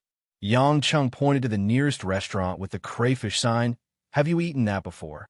Crayfish? What is it? Lin Ruoshi really didn't know. Then I'll take you to eat this today, Yang Chung said as he grabbed Lin Ruoshi's hand and walked in the direction of the store. Lin Ruoshi followed and shook off Yang Cheng's hand. Let's go. Why are you holding my hand? I'm afraid that you'll be taken away by bad people. Don't you see that there are so many people coming and going here? A beautiful woman like you is very dangerous. Yang Chung said. What nonsense are you talking about? I'm not a 3-year-old child. Lin Ruoshi didn't have enough strength, and in the end, she still couldn't break free and followed Yang Chung into the store. There were 3 empty small tables in the store. After Yang Chung found a seat by the window and sat down with Lin Ruoshi, the young waitress who took the order came over and asked them what they wanted in Mandarin with a foreign accent. Yang Chung looked at the menu a few times, ordered 2 crayfish, a few side dishes, and a bowl of pickled vegetable soup, and asked them to serve the dishes quickly. Lin Ruoshi listened to the dishes Yang Chung said and was stunned. She had been secretly learning to cook from Li Jingjing these days, but she had never heard of the dishes Yang Chung said. So she asked curiously, "Are those dishes delicious? If they're not delicious, why would I order them?" Yang Chung said with a smile. Lin Ruoshi didn't say anything else and began to look around the small restaurant. The old wooden tables and chairs, the dirty water and rubbish everywhere on the tile floor. These things, in her opinion, were too disgusting. She really didn't understand why this guy didn't choose a good place and chose a place like this. Not long later, 2 big plates of fiery red crayfish were brought up. When Lin Ruoshi smelled the spicy smell, she just stared blankly, not knowing what to do. The crayfish was cooked with all kinds of sauces, and it was fiery red, and its appearance was so strange. Even if Lin Ruoshi ate Australian crayfish on normal days, it would be cut into pieces for her to eat, and she had never seen a whole crayfish before. Yang Chung peeled off the shell of the crayfish, took out the meat with his hands, and ate it in enjoyment. Seeing that Lin Ruoshi didn't move for a long time and only frowned at him, he asked, "What's wrong? You don't like to eat crayfish?" How do I eat it?" Yang Chung stared blankly for a moment. "You see how I eat it. Can't you just follow me? Don't you think it's dirty to use your hands like this?" Lin Ruoshi found it hard to accept. "Then how do you think I should eat it? If I don't peel it with my hands, then should I use my toes?" Yang Chung said with a helpless smile. "At least use a pair of plastic gloves, the kind that's sterilized," Lin Ruoshi said. Yang Chung was happy. "This isn't a star restaurant. Just make do with it. Don't be too picky." "Our great CO Lin, don't tell me you don't even know how to peel a crayfish?" Lin Ruoshi felt a burst of anger. If this guy didn't bring her to this kind of place, would she need to stare at it and not be able to eat? Hardening her heart, Lin Ruoshi used her hands to grab a crayfish and learned from Yang Chung and began to peel the shell. But the shell of the crayfish was not flat. A relatively sharp part of the shell, like a needle, pricked Lin Ruoshi's pink finger. Lin Ruoshi quickly put down the crayfish, grabbed her finger, and looked at it. It actually pricked the skin, and it was bleeding, because there was still the crayfish's chili oil on her finger. When the chili oil came into contact with the wound, that burning pain almost made Lin Ruoshi cry. Seeing this, Yang Chung immediately took a few napkins and didn't know whether to laugh or cry. "What's the rush? Take your time." Lin Ruoshi felt wronged. How unlucky was she to have met such a man, a good dinner, a quiet restaurant, and then go home. Why did she have to come to this broken place to suffer? The more she thought about it, the more her eyes reddened. She was just short of tearing up. Yang Chung felt a burst of pity, but he also felt that it was very interesting. Lin Ruoshi was angry at this moment, but she didn't say anything. The expression was really colorful. Forget it. You don't need to peel. Go to the bathroom to wash the wound and wash the chili oil clean," Yang Chung said. Lin Ruoshi quietly stood up, wrapped her finger with a napkin, and silently walked to the small bathroom in the corner. After about 3 minutes, Lin Ruoshi washed her hands clean. Because the wound was small, the blood was also stopped. Walking to the seat, Lin Ruoshi, who didn't look good, suddenly saw that her empty plate was actually filled with a small pile of crayfish meat. The white and tender crayfish meat with sauce was shining under the light. It was very tempting. Seeing that she came back, Yang Chung put a freshly peeled lobster meat on Lin Ruashi's plate and said with a smile, "When I was peeling, I didn't let my finger touch the meat. It should be quite clean. You can make do with a little. If it doesn't taste good, you can give it to me. When the other dishes come up, you can also eat."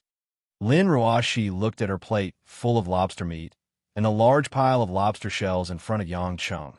The dissatisfaction she had with Yang Chung, and even the layer of estrangement that couldn't be erased these days, disappeared in an instant.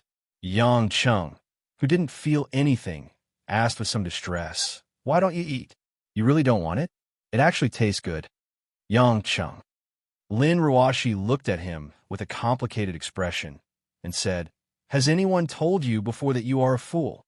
Yang Chung was stunned and shook his head no. "Now there is, you fool." After saying that, Lin Ruashi sat down, and under Yang Cheng's stupefied gaze, she quickly devoured the lobster meat on the plate. Yang Cheng looked at her for a while, and then smiled and shook his head. Chapter 259. After finishing what Yang Cheng considered to be an extremely difficult dinner, the two left the crayfish shop.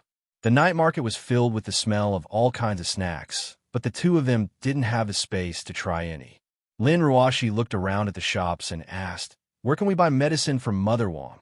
They don't have it on this street. You have to walk 2 streets to get it." Yang Cheng said, "Then why did you come here to eat just now?" Lin Ruashi was a bit dissatisfied. To her, wasting time was not a good thing to do.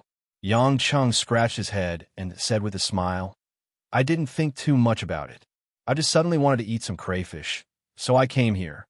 Lin Ruashi rolled her eyes at him. Just as she was about to walk to the parking area, she was pulled back by Yang Cheng. "Let's not drive there. Let's walk there. Just treat it as a stroll after dinner to help digestion. It's at most 2 miles. It's very convenient." Yang Cheng said, "But that will waste a lot of time." Lin Ruashi said awkwardly. Yang Cheng was depressed. "Miss Lin Ruashi, why are you rushing home?" "Work." Lin Ruashi replied without thinking. "Why do you work so hard?" Yang Cheng asked again. Lin Ruashi quickly replied, "Of course it's to make the company develop better." "What about after the company develops?" Yang Cheng continued to ask. In the future, Lin Ruashi couldn't say anything. She also couldn't say why she worked so hard. In the past, it was to compete with other companies. She was also young and was afraid that others would look down on her, so she worked day and night. But now, Yulei had almost no enemies to speak of. Speaking of social responsibility as an entrepreneur, Lin Ruashi admitted that she didn't have such noble sentiments. So when Yang Chun asked her why she worked so hard, she couldn't answer him. "If you haven't made up your mind yet, then I suggest you walk 2 miles with me." Newton discovered gravity when he was sitting. "You silly girl, you're not as smart as Newton, but walking a few steps is more useful than him sitting. Life lies in movement." Yang Chung made up a few words and then pulled Lin Ruashi towards the pedestrian street. Lin Ruashi only reacted after walking for a while. She glared at Yang Chung coldly. "Did you just call me a silly girl?" Yang Chung pretended to be serious and said, "Look at you. Your reaction is so slow. If you're not a silly girl, then what are you?" Lin Ruashi turned her head away and ignored the rascal. The two of them walked along the brightly lit pedestrian street. On the ground were 2 elongated figures. Because they were in the suburbs, there weren't many pedestrians. Occasionally, they would pass by and take a few more glances at the two of them. Yang Qing knew that no matter if it was a man or a woman, they wouldn't be able to help but take a few more glances at the two of them. In a sense, bringing a wife like Lin Ruashi out on the streets was something that satisfied the vanity of a man. This kind of male instinct could be as small as a reptile or as large as a giant elephant. It couldn't be erased. Lin Ruashi rarely walked on the streets, so she always felt a little uncomfortable. After much difficulty, the two of them found a chain pharmacy. After entering the door, Yang Chung told the shop assistant in detail what medicine he wanted. In fact, Mother Wong had already taken cold medicine. He said he wanted to buy medicine mainly to trick Lin Ruashi. But now that they were here, he had to put on an act. Lin Ruoshi didn't understand these things. She stood at the door and waited for Yang Cheng to buy the medicine. After he paid, they went out together. When they came to the street, Yang Cheng saw Lin Ruoshi walking with her head down. He knew that she didn't like the feeling of being stared at. So he suggested, "Honey, let's take the bus back to the parking lot." Bus. Lin Ruoshi raised her head in surprise. She hadn't taken public transportation for many years. "You haven't eaten crayfish before, but you must have taken the bus before, right?" Yang Cheng asked with a smile. "You're the one who hasn't." Lin Ruoshi looked around and saw that there was a bus stop on the right. There was no one there, so she walked over. It was already 9 o'clock at night, and most people had already gotten off work. The nightlife hadn't officially started, so the bus route was almost empty. After waiting for about 5 minutes, a bus to the parking lot arrived. Yang Cheng accompanied Lin Ruoshi on the bus. After stuffing the coins into the bus, he found that there were only 3 or 4 passengers on the bus other than the driver. Lin Ruoshi found a seat by the side and sat down. The seat by the window was empty. It was obvious that she didn't want Yang Cheng to sit with her. Yang Cheng curled his lips and walked up with a smile. He patted Lin Ruoshi's shoulder and said, "Good girl, sit by the window." Lin Ruoshi raised her head and said expressionlessly, "There are empty seats everywhere. Can't you just sit anywhere? Can't you sit more comfortably? Why must you sit next to me? If you don't let me, I'll kiss you," Yang Cheng said with an evil smile. Lin Ruoshi's pretty face blushed as she glared at Yang Cheng. Worried that this rogue would really dare to do that, she immediately moved to the window seat. Yang Cheng sat beside Lin Ruoshi with satisfaction. He even squeezed his butt closer to Lin Ruoshi. Lin Ruoshi was about to go crazy. How could this man be so shameless? She didn't let him sit next to her and even used that kind of shameful method to threaten her. If he wanted to sit, then sit. Why did he have to press down on her? You're really unreasonable. Why must you sit next to me? Aren't there a lot of seats in a bus?" Lin Ruoshi angrily complained. Yang Cheng pursed his lips and smiled. He reached into his coat pocket and fiddled with something. He looked at Lin Ruoshi and said, "There are a lot of seats in the bus, but there's only one seat next to me." Lin Ruoshi's moist eyes widened. She didn't say anything for a long time. She only felt her heart thumping wildly. "There's only one seat next to me." But after a strange feeling passed, Lin Ruoshi slowly remembered something. She sneered and said, "Don't think that I'm a 3-year-old child. Do you think I don't know how many seats there are next to you?" Yang Cheng Shanshan smiled. "No matter how many there are, your current position is the position you should be in. It's not someone else. It's good now or in the future. At least, that's what I really think." Lin Ruoshi pouted and turned her head to look at the night view outside the window. She didn't want Yang Cheng to see her expression. But at this moment, Yang Cheng suddenly grabbed Lin Ruoshi's palm and put Lin Ruoshi's hand on his thigh. Lin Ruoshi's body trembled slightly. She immediately tried to pull her hand back and scold Yang Cheng. But she suddenly saw Yang Cheng take out a Band-Aid from his pocket. Yang Cheng grinned at Lin Ruoshi. "I bought it for you at the pharmacy just now. I brought my wife to dinner and made her bleed. I'm really a failure. I bought the best for you. I heard that it won't leave a scar. Let me stick it on for you." Lin Ruoshi stared at Yang Cheng blankly. For a moment, her mind was blank and she couldn't think of anything. She watched as Yang Cheng tore off the packaging of the Band-Aid and carefully stuck it on her small wound. He even gently tucked it in. Lin Ruoshi's hand was white, tender, and soft. Yang Cheng held it in his hand and couldn't bear to let it go. At this moment, Lin Ruoshi didn't think that she would be in a hurry to pull her hand back. Yang Cheng took advantage of it and played with it between his hands. He pinched it left and rubbed it right. He jokingly said, "Looks like Band-Aids can also be used as decorations. At least it looks pretty on my wife's hand." Lin Ruoshi came to her senses and forcefully pulled her hand back. She thought about how she allowed her hand to be played with by Yang Cheng. She immediately blushed. She wanted to find a crack to hide in and break the metal sheet of the bus. "So, don't do this in the future." Lin Ruoshi didn't know what to do. Yang Cheng chuckled. He was obviously quite proud of himself for taking the upper hand.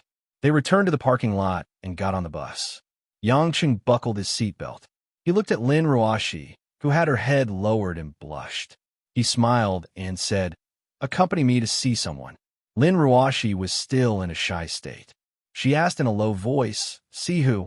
"A younger sister of mine. I just met her 2 days ago.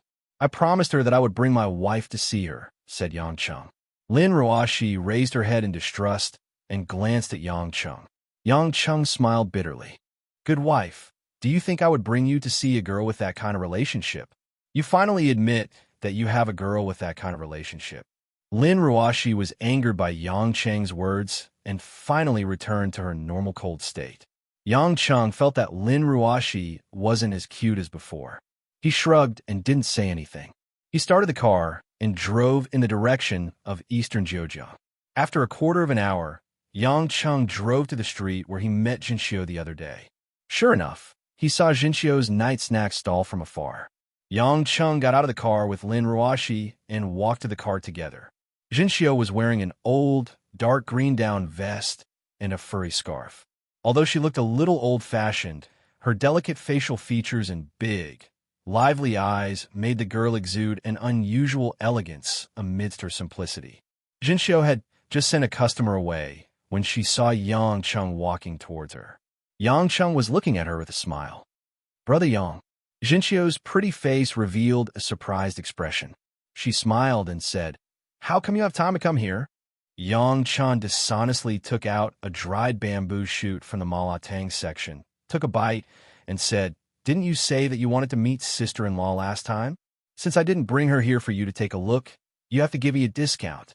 5% is not enough. At least 50%. Jinxiu smiled and wrinkled her little nose. She looked behind Yang Cheng and saw Lin Ruoshi, who had just walked to the stall. However, when Jinxiu and Lin Ruoshi saw each other's faces, they both froze on the spot at the same time.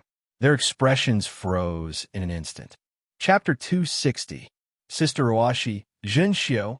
Seeing that the two women called out each other's names as soon as they met, the person in question, Yang Cheng, stopped chewing on the bamboo shoots and looked at both sides, asking, "You guys know each other?" Su Jinxiu's face turned slightly pale, and she forced a smile. "Long time no see, Sister Ruoshi." Many expressions flashed across Lin Ruoshi's face. After the initial shock, she calmed down and looked coldly at Yang Cheng, saying, "The person you want me to see is Jinxiu?" "Yeah, a girl I just met a while ago. She's very cute, right?" Yang Cheng said with a smile. Lin Ruoshi didn't answer. She turned to look at Jinxiu, and there was some pity in her eyes. "Why did you suddenly leave? Do you know how worried the dean was for you at that time?" "I'm sorry, Sister Ruoshi. I didn't mean to make the dean worry, but there's no better way." Jinxiu was silent, and her eyes were a little sparkling.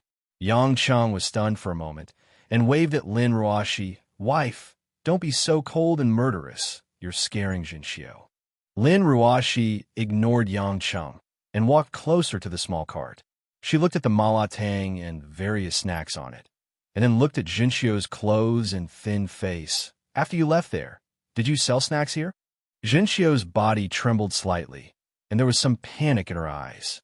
She lowered her head, not daring to look at Lin Ruoshi. "Why aren't you talking?" Lin Ruoshi frowned and was a little worried. Yang Cheng had a helpless expression on his face. He smiled and said to Lin Ruoshi, "What do you take her for?" "A girl who relies on her own 2 hands to make a living. Every meal is exchanged with her own sweat and tears. Is there anything to be worried about?" Jinxiu raised her head and looked gratefully at Yang Cheng. Lin Ruoshi's expression softened a little.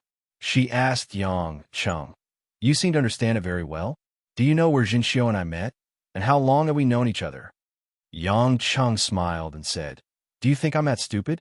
Jinxiu is an orphan like me. You must have met her at New Hope Orphanage a few years ago."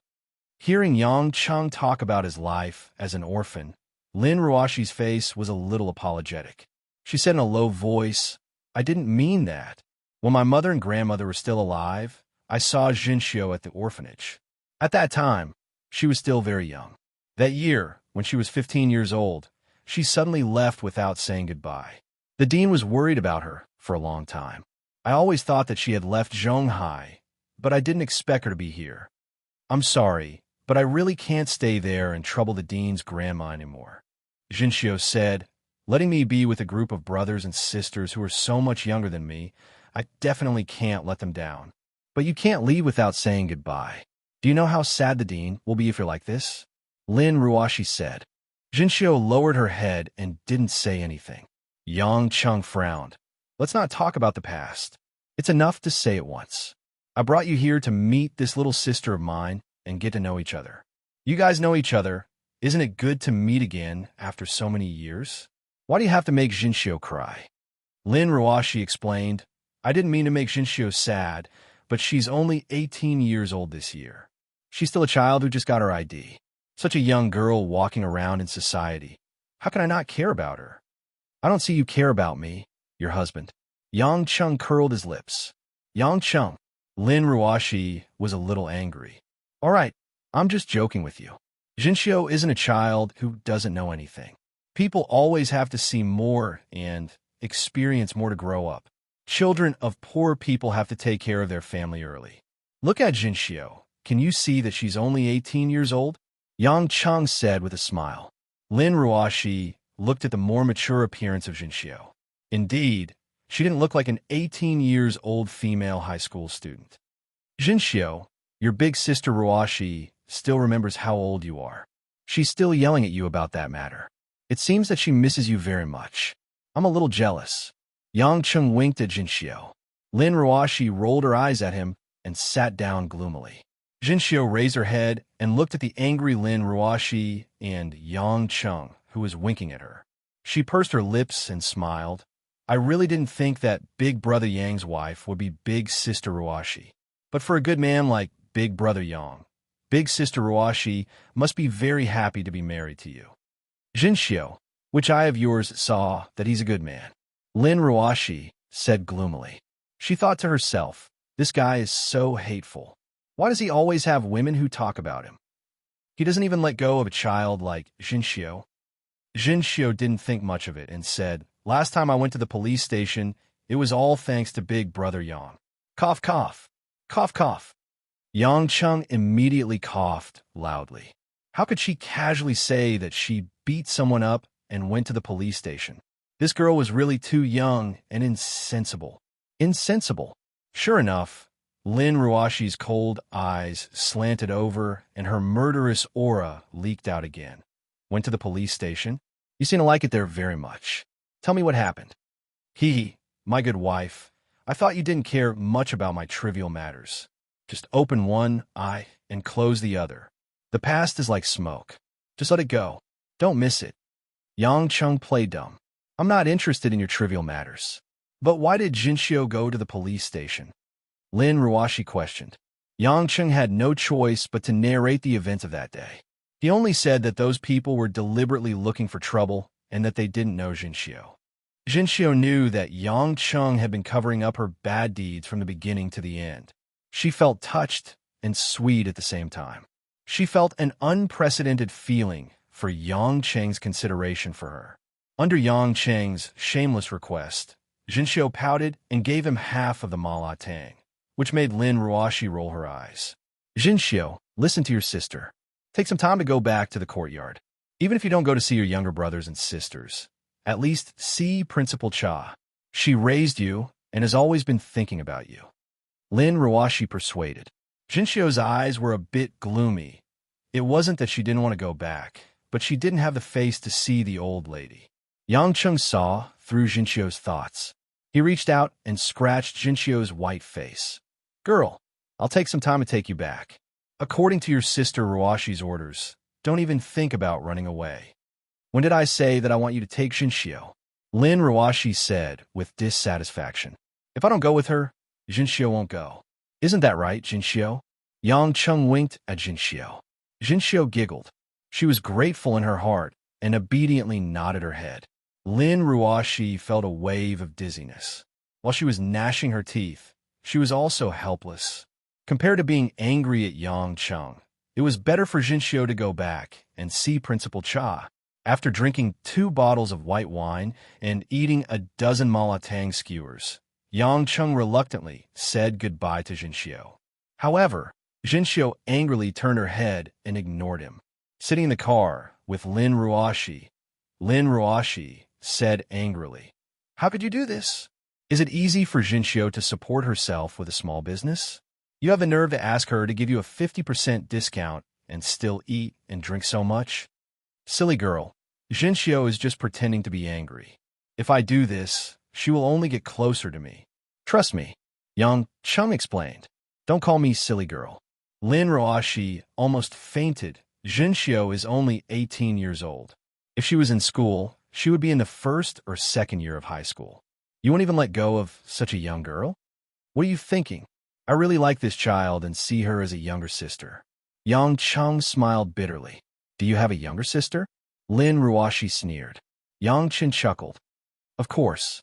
Next month, my aunt's third sister's husband's granduncle's grandson's niece's daughter, who is also a distant cousin of mine, will be coming to Zhonghai. She might be staying in Zhonghai for a long time. When the time comes, she'll be staying at our house. As her sister-in-law, you better be mentally prepared. Lin Ruoshi was stunned. Her mind was a mess. Wait, whose daughter are you talking about? Anyway, only my cousin will come. When the time comes, ask Mother Wang to prepare an empty room so that we won't be in a hurry. Yang Chung said, Why do relatives who have nothing to do with you have to live in my house? Lin Ruoshi said angrily. Aren't we husband and wife? Do we look like that? Lin Ruoshi asked with a sneer. Yang Chung thought for a moment. Do we have to help each other in times of need? All right then, come, let's kiss. You can promise me after Yimo is done. Lin Ruoshi suddenly shrank back, but she was wearing a safety belt in the car, so it was difficult for her to escape. No, I promise. Seeing Yang Chung gradually approaching her with an evil smile, Lin Ruoshi directly chose to compromise. Yang Chung laughed heartily. I know you will definitely agree, just like I will definitely bring Jinxiu back to the orphanage. Lin Ruoshi stared at the man in a daze, speechless. Chapter 261. After returning home at night and giving the medicine to Mother Wang, the two of them returned to their respective rooms. Yang Chung walked into his bedroom and suddenly saw snowflakes fluttering in the air outside the wide French window. In this big city of Jiangnan, although it was not common, it was not uncommon for it to snow. After all, it was close to the sea, and the sudden drop in temperature caused the water vapor to quickly condense. It's almost -7 or 8 degrees. Yang Chung muttered. In the middle of the night, the temperature should be very low. Suddenly, his phone vibrated. Yang Chung picked up the phone. It was Mo Qianni. This woman was always so independent. She would never call him coquettishly. There must be something going on. Darling, did you see it? What? Snow. Are you excited? No. I'm just a little disappointed, Mo Qianni said. Why? Yang Chung asked with a smile. Mo Qianni was silent for a moment. Because it's snowing, it means it's really cold. Her words emitted a strong sense of loneliness, which made Yang Chung feel a little sad. I'll go to your house to accompany you, Yang Chung said. Mo Qianni lived alone in a small apartment. She should be very lonely, especially on a snowy night like this in the steel forest. Don't come, I'm going to sleep soon. I'm not a little girl anymore. I'm not that young and immature, Mo Qianni said with a smile. What should I do? My little Qian is always facing me like a strong woman. How long will I have to wait before I can hug you to sleep? Yang Chung joked. Mo Qianni scoffed. That's the real reason you want to come over. Heh. Yang Chung smiled and didn't say anything. Mo Qianni was silent for a moment, then asked, Yang Chung, are you free after work on Friday? What's wrong? I want you to accompany me to a banquet, Mo Qianni said. Yang Chung smiled bitterly. It's the Liu family's banquet, right? How did you know? Mo Qianni asked in surprise. Because Ruoshi said she would take me with her, Yang Chung said. Mo Qianni sighed over the phone. Ruoshi has never been there before. It looks like she's only going because of you. Yeah, occasionally doing this kind of thing. It makes me feel that she is a contradictory person, Yang Chung said with a smile. Knowing that your husband is cheating on you, you can still do this. Do you think an ordinary woman can do this? Mo Qianni said. That's why I said he's a contradictory person, Mo Qianni said faintly. Then I won't go. It will be very awkward to go there without someone accompanying me. Hearing the loneliness in Mo Chinny's voice, Yang Chung felt a wave of heartache. He looked at the night sky outside the window and said, "Darling, tomorrow, this city will be covered in snow, right?" "Yeah. What's wrong? Although I can't go out with you on Friday, let's go on a date tomorrow. Take it as my apology for neglecting you," Yang Chung said. Mo Chinny chuckled. "Do you really think you're an emperor or a saint of love? Go, I beg you," Yang Chung said with a smile. Okay then, I will reluctantly agree to it, but I have to choose the location," Mo Chinny said. Thinking of the strange places he went to with Mo Chinny, Yang Cheng's heart palpitated, but he still agreed. "Let's have lunch together tomorrow. Then we will leave, no matter where you want to go." Early the next morning, the whole of Zhonghai was indeed covered in snow. As soon as he went out, the cold wind that hit his face made Yang Chung feel that winter was really coming.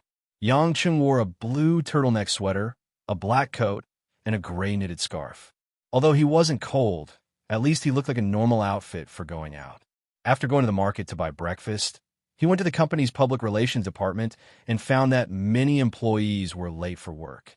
Obviously, the heavy snow caused a lot of inconveniences to the traffic. After leaving the public relations department, Yang Chung went straight to Yulei Entertainment Company. Although he didn't do any substantial work, he still paid attention to the company's operation so that Zhao Teng and Wang Jie wouldn't be disappointed. As soon as Yang Chung entered Wang Jie's office, he saw Wang Jie happily hanging up a phone call. Seeing Yang Chung enter the door, Wang Jie immediately stood up and said happily, "Director, the company that you mentioned to invest in has confirmed that they will come to discuss the project in detail tomorrow. They are expected to invest more than 100 million. I really didn't expect there to be such an unknown but financially strong company in Zhonghai." Yang Chung smiled. It must be a shell of a company that Xiangwei bought. Xiangwei's efficiency was really fast. "The road has been paved. I won't participate in the process," Yang Chung said with a smile. "This is already a great achievement. Even if we get a loan from the bank, since our company has just been established, we won't be able to get a loan of 100 million, Wang Jie said excitedly. After discussing the future cooperation plans with Wang Jie for a while, Yang Chung saw that it was almost time to arrive at the restaurant, so he left the company. After calling Mo Chinny, Yang Chung drove to the roadside of Yulei Tower and picked up Mo Chinny. Mo Chinny's beautiful hair was let down and neatly combed to the side of her face. She was wearing a coffee-colored windbreaker with an orange-red, low-collared sweater inside. Even though she was wearing a tight winter outfit, it couldn't hide her voluptuous figure. It was Yang Cheng's first time seeing Mo Chinny's fashionable winter outfit, so he couldn't help but take a few more glances. Mo Chinny was slightly proud. "Is the outfit beautiful?" "It's not beautiful, but the person is beautiful," Yang Chung said. Mo Chinny covered her mouth and laughed. "You really know how to talk. I'll reward you with one." As she spoke, she moved closer to Yang Cheng's face and kissed him. Yang Chung seized the opportunity and kissed her back, making her pout coquettishly. "Tell me, where should we eat first? I'll point the way, you drive." Mo Chinny didn't say the place. Yang Chung curled his lips. It seemed like it would be a strange place again. Under Mo Chinny's guidance, Yang Chung drove for more than half an hour out of the city of Zhonghai. After another 40 minutes, the car drove through a long stretch of highway and arrived at a coastal mountain in the north of Zhonghai. Yang Chung was stunned to see that on both sides of the highway were endless crop fields, which were now covered with white snow, reflecting a dazzling glow under the sunlight. Under Mo Chinny's guidance, Yang Chung drove into a small farm. This kind of farm was a specialty restaurant opened by the local farmers. City people liked to eat in such a rural place when they had nothing to do. It was quiet and the taste was pure. Looking at the bamboo and wood houses, there were at least a dozen of them. In addition to the restaurant, there were also farm-style hotels. There were a few cars in the parking lot, because there weren't many customers on weekdays. Yang Chung asked Mo Chinny confusedly, "How do you know about this place?" "When I'm bored alone, sometimes I want to drive aimlessly to relieve my boredom. So I found this place," Emo Chieni said with a smile. Yang Cheng looked at Emo Chieni, who was smiling like a flower, and thought to himself, she must be very happy. She didn't come here alone. Someone came with her. The food in the farm-style restaurant wasn't fancy, but it was very practical. Yang Cheng and Emo Chieni didn't drink. They ordered 4 dishes and a soup, sat in the small heated room, and had a hot lunch. After eating, Yang Cheng asked Emo Chieni, "Where are we going in the afternoon?" Emo Chieni pointed at the hills outside the window. Amidst the white mist, the not-so-tall mounds of earth gave off a strong natural aura. "Are we going to climb a mountain?" Emo Chieni nodded. "Yes, when I came here in the past, I heard from the farmers that we can go to the mountains there to see the sea. But when I'm alone, I'm always afraid. Today, I suddenly thought of this." Yang Cheng smiled. "You also have something to be afraid of, can't I?" Emo Chieni rolled her eyes at him. "Or do you want me to be fearless and chauvinistic?" "Ugh, dear little Chan, let's go climb the mountain." Yang Cheng immediately stood up and said, because it was only a hilly area and not a real mountain peak, the road up the mountain wasn't very steep. Although there were no specially built mountain roads, there were winding mountain paths that the locals walked on all year round. Because the leaves of the dense trees had withered, the forest had become somewhat bare. However, the evergreen pine and cypress still displayed the vitality of a deep green. Walking on the bumpy mountain road, because of the snow, the friction between their shoes and the ground made a kacha sound. Yang Cheng walked in front, looking back from time to time. Emo Chieni followed closely behind, not walking slowly at all. Emo Chieni stroked her messy hair, exhaling white air, and said, "Yang Cheng, I really like this sound." "What sound?" Yang Cheng asked. "Your footsteps, my footsteps, the sound of friction against the snow," Emo Chieni said. Yang Cheng smiled. "What's so special about that?" "On a cold day, in the desolate mountains, this place seems to be isolated from the rest of the world. Other than my footsteps, there is also the sound of someone else's footsteps.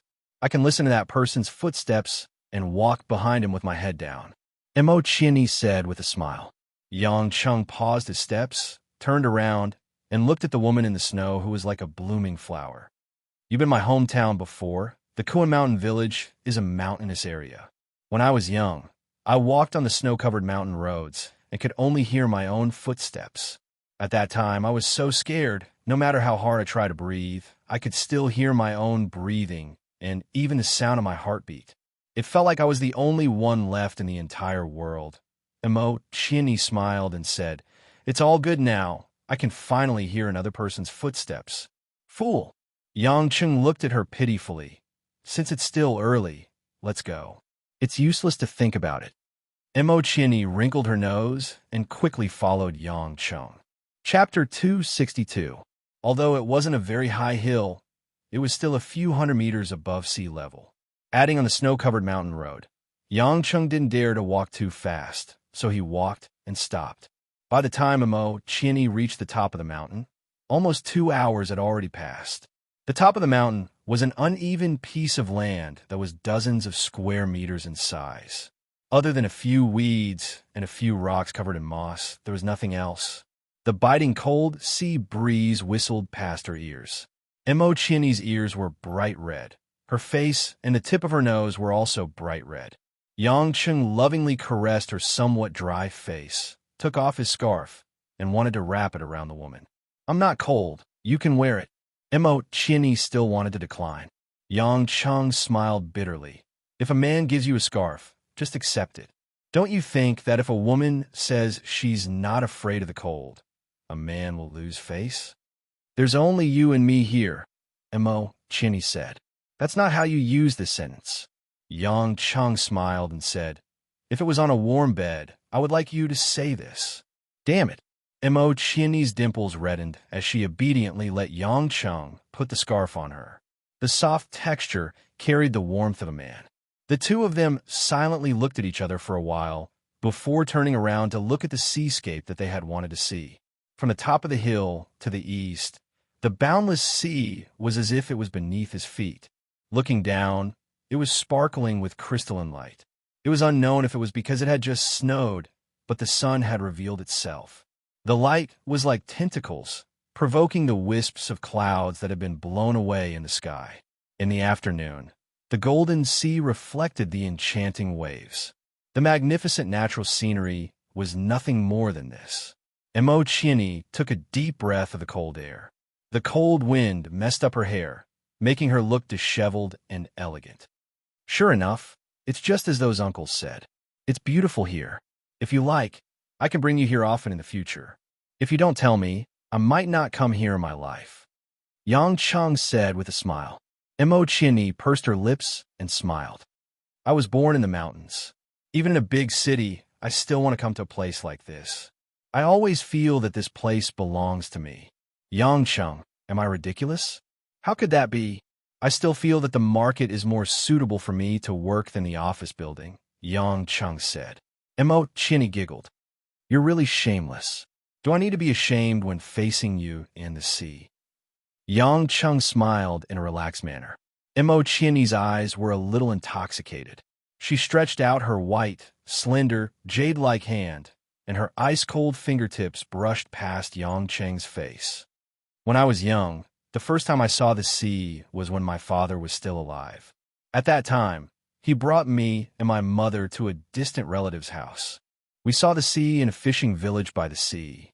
My mother held my hand and asked me why the sea was lower than all the rivers. I didn't know at that time. My mother told me that because the sea has to accept all the rivers' water can flow into the sea. My mother said, "Girl, if you get married in the future, you must be a woman like the sea. You only need to quietly put yourself at the lowest place, and you can always let all the rivers flow into your arms. Just like the sea, you can't see the edge, and you can let the people by the sea look at you with infatuation." Yang Chen looked at Emochini's dreamy eyes and pondered for a while. Smiling, he said, "Although my mother-in-law isn't a university professor, nor is she an expert, it seems like she's always able to say extraordinary things. I'm thinking, if I will never get married in this life, if I could be like the sea, will the people by the sea also look at me with infatuation? You must get married." Yang Cheng hugged Emochini tightly in his arms. "If you don't get married, but become the sea, there will be too many people looking at you with infatuation. Even if you are the sea, I will become the earth that carries you." Emochini leaned on Yang Cheng's chest and laughed. Her eyes were blurred as she said, "If you become the round earth, I don't want to become the sea. Do you want to be spanked or kissed?" Yang Cheng asked as he looked at her with ill intentions. Emochini blinked her eyes, and there was some grievance in her watery eyes. "Is there a difference? Then let's do it together." Yang Cheng kissed her. He held her waist with one hand and stroked Emochini's perky buttocks with the other hand, feeling an unusually wonderful touch. The cold mountain wind outside seemed to have become a gentle spring breeze, but it wasn't cold at all. The two entangled for a long time. Emochini was a little out of breath and struggled to break free from Yang Cheng's control. She begged, "Let's go down a mountain. It's going to get dark if we don't go down. Don't you think that here we have a little bit of a pledge of undying love?" Yang Cheng said with a smile. Emochini flirtatiously rolled her eyes at him. "You're really getting better at talking. Are you this sweet to every girl? If that's the case, would I have the time to come all the way to this wilderness to drink northwest wind with you?" "You're the silly one," Emochini complained. She struggled out of Yang Cheng's embrace and started to walk down the mountain. Yang Cheng didn't say anything and followed behind her. "Don't walk too fast. Don't step on the ice if you step on it. It's easy to slip." Emochini turned around and smiled. "I grew up in the mountains. Do I need you to teach me how to walk?" Yang Cheng curled his lips and didn't say anything else. But before Emochini finished speaking, Emochini suddenly let out a low moan. Her left leg gave way, and she half knelt down halfway up the mountain. Yang Cheng was startled and immediately ran forward to support Emochini. He hurriedly asked, "What's wrong?" Emochini opened her mouth, and her face suddenly turned pale. Cold sweat quickly formed, and she couldn't speak. She could only let out a low moan, as if she was in unspeakable pain. Yang Cheng looked at Emochini hugging her left calf with tears in her eyes. His heart was burning with urgency. "What's wrong?" Yang Chung asked again. My leg hurts," Emo Chinny said, as if she was talking in her sleep. Yang Chung didn't think too much and carried Emo Chinny in his arms. Emo Chinny's body was still in Yang Cheng's embrace. She used one hand to hit Yang Chung with difficulty and said with difficulty, Don't worry, nothing will happen. I can hold on. If we walk too fast, it'll be dangerous." Yang Chung didn't ask what was going on. As for whether the mountain road was slippery or not, it wasn't a problem for him at all. He was like a gust of wind as he stepped on the difficult mountain road and ran to the foot of the mountain. Because of the extreme pain, Emo Chinny couldn't feel anything strange in her semi-conscious state. Yang Chung ran to the farm at the foot of the mountain with a gloomy face. He went to the accommodation department and asked for a guest room. When the waitress saw that Yang Chung was carrying Emo Chinny seemed to be in a bad condition, she hurriedly went through the formalities. Yang Chung carried Emo Chinny to the warm guest room and put the sweaty Emo Chinny on the single bed on the white sheets. Emo Chinny frowned, and her face was pale. She looked more uncomfortable than death. Yang Chung didn't care too much. He took off the tight cotton trousers from Emo Chinny's waist, revealing a pair of white warm trousers. "Chinny, let me help you take a look," Yang Chung said, and started to take off Emo Chinny's warm trousers. Emo Chinny stopped him in a low voice. Don't look. It's okay. This matter isn't up to you." Yang Chung didn't hesitate anymore and took off Emo Chinny's warm trousers. Emo Chinny only had a pair of sexy purple-black patterned underwear left inside. A pair of white and plump thighs reflected an ivory luster under the light. Her legs, without the slightest bit of fat, were like sculptures. They were exquisite like beautiful jade, and the smooth lines extended all the way to her cute little feet. However, Yang Chung wasn't in the mood to appreciate this seductive scenery.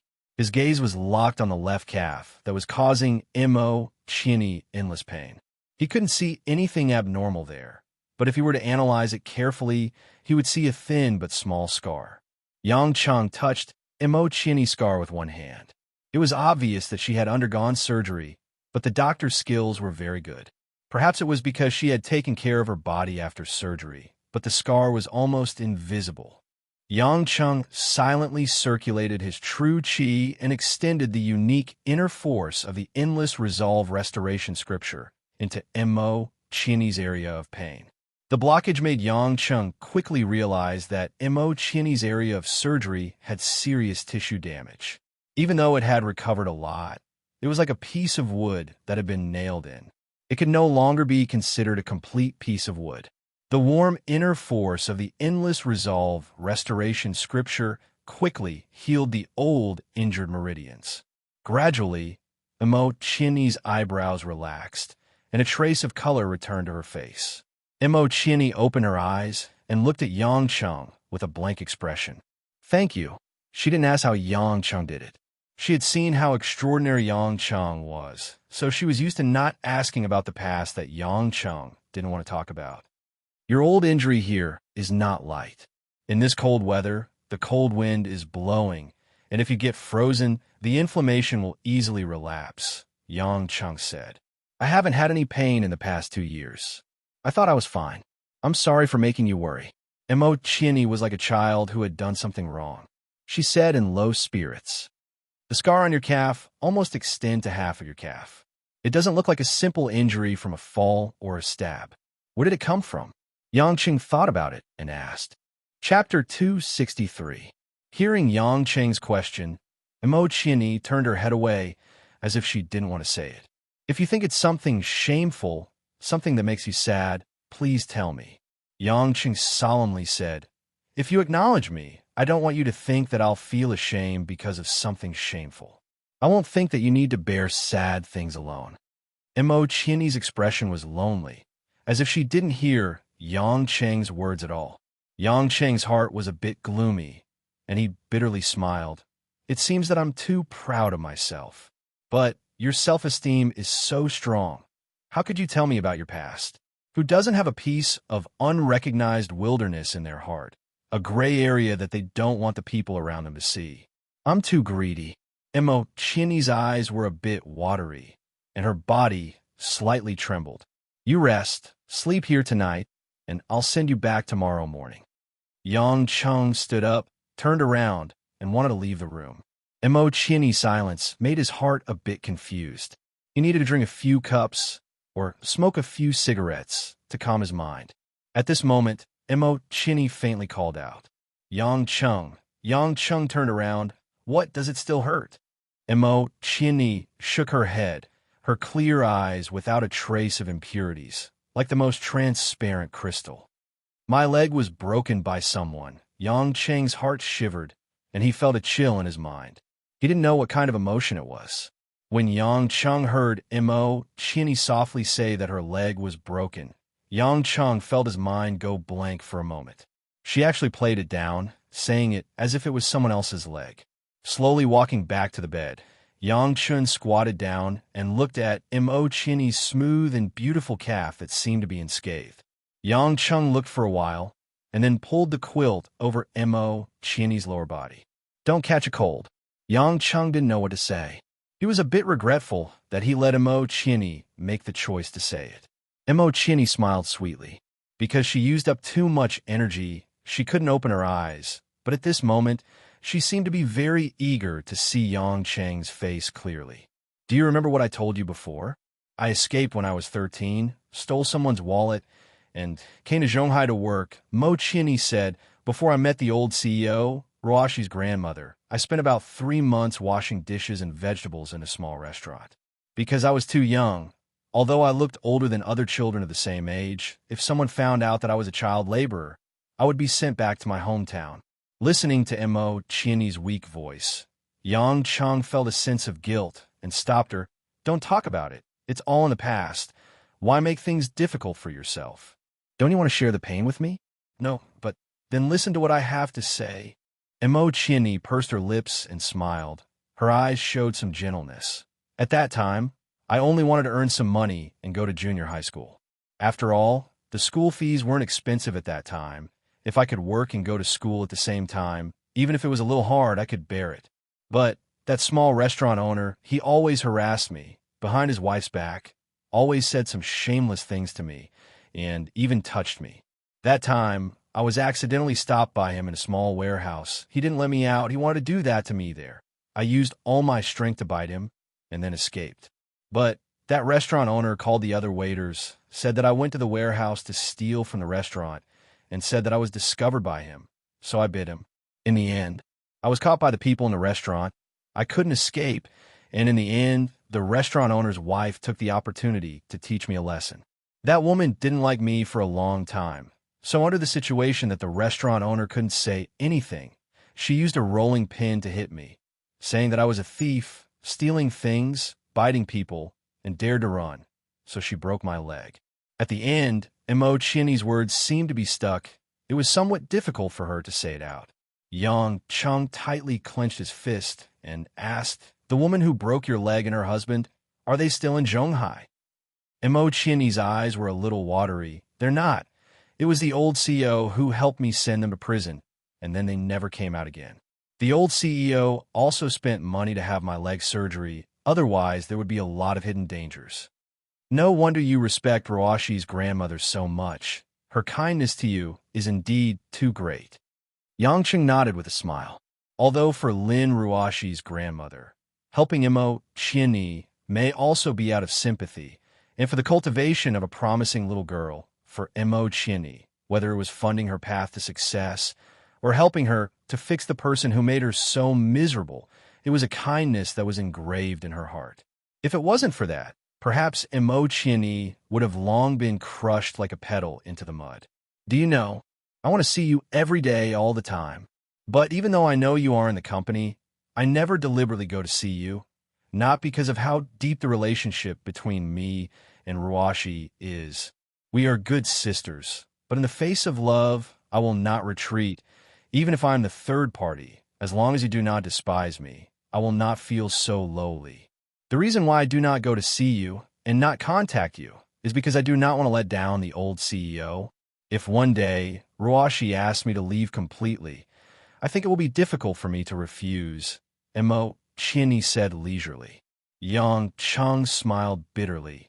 Maybe it is not to let you leave, but to ask me to leave.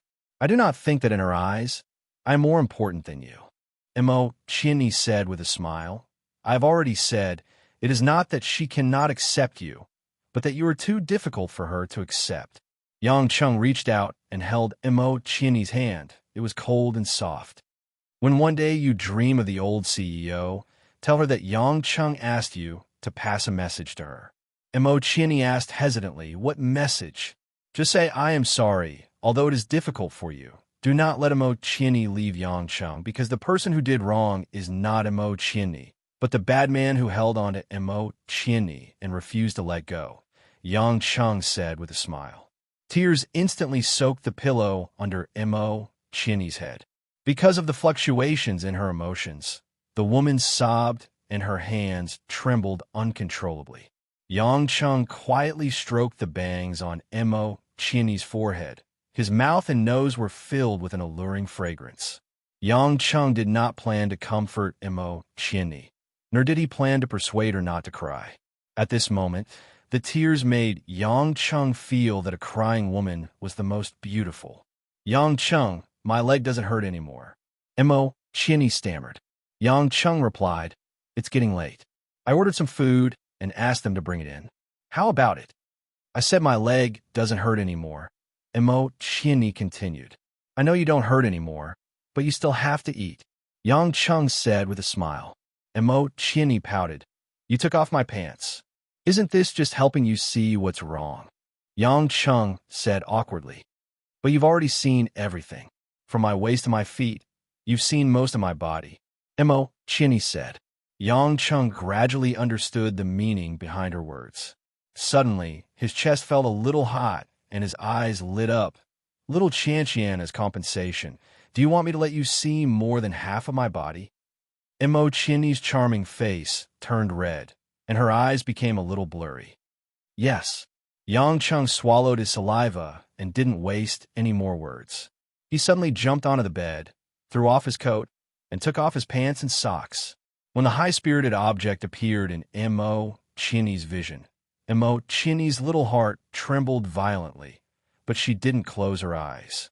Instead, she revealed a somewhat confused look. What are you doing? I didn't tell you to take off the innermost part. Then what should I do? I've already taken it off. You saw it too. Yang Cheng licked his lips and said, Then I'll show it to you too. For a moment, Chinny's charming face was infinitely charming. If you want to see, then do it yourself. With that, Chinny lifted the blanket on her body, revealing a pair of white jade legs and a pair of purple and black lace sexy underwear.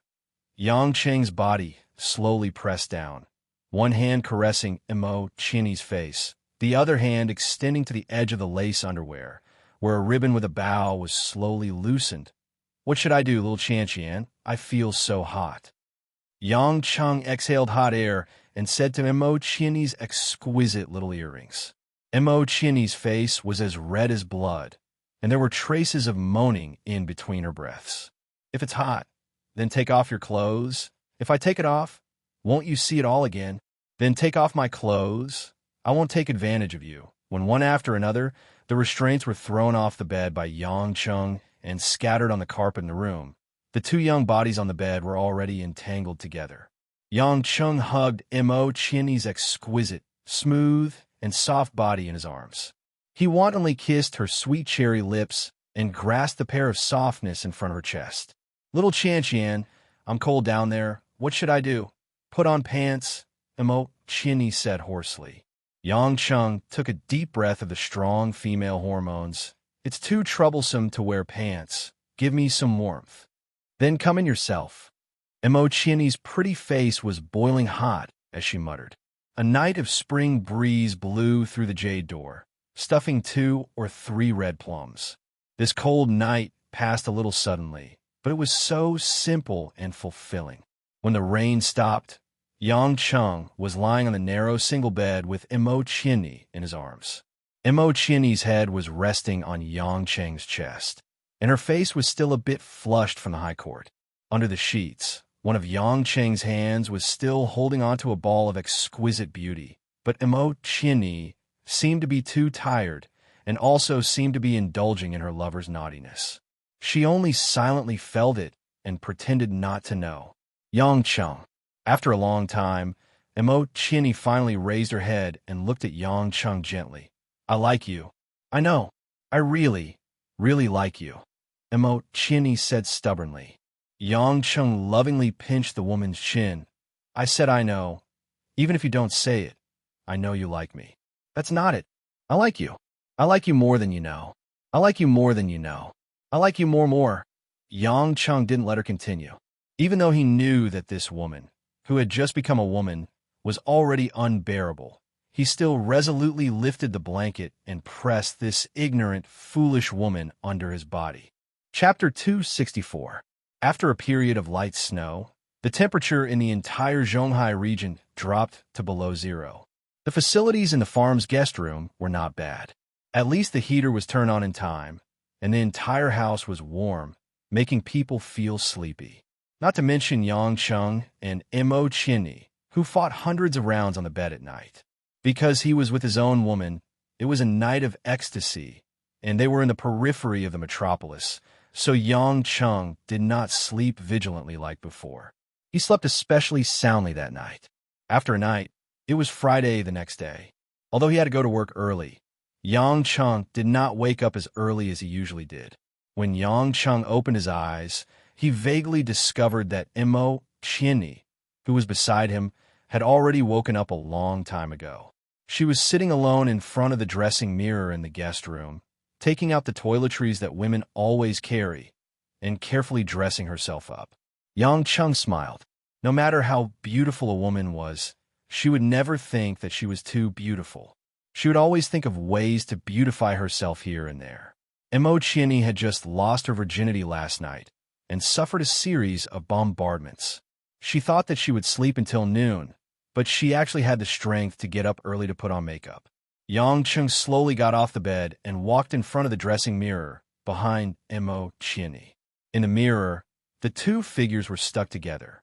Yang Chung bent down and gently hugged Emo Chinny's soft waist from behind and asked, "When did you get up?" Emo Chinny also saw Yang Chung walk over to her side. Although the two of them were intimate last night, Emo Chinny felt a little shy. People were always like this. The closer they were to something, the more they treasured it, the more they would worry about losing it. 4 o'clock, I can't sleep, Emo Chinny said. Yang Chung frowned. Little Chan, aren't you tired? Why did you wake up so early to put on makeup? You're also very beautiful without makeup. No, it's different. Emo Chinny stopped what she was doing, lowered her head, and said with a red face. Yang Chung asked with a smile, "What's different?"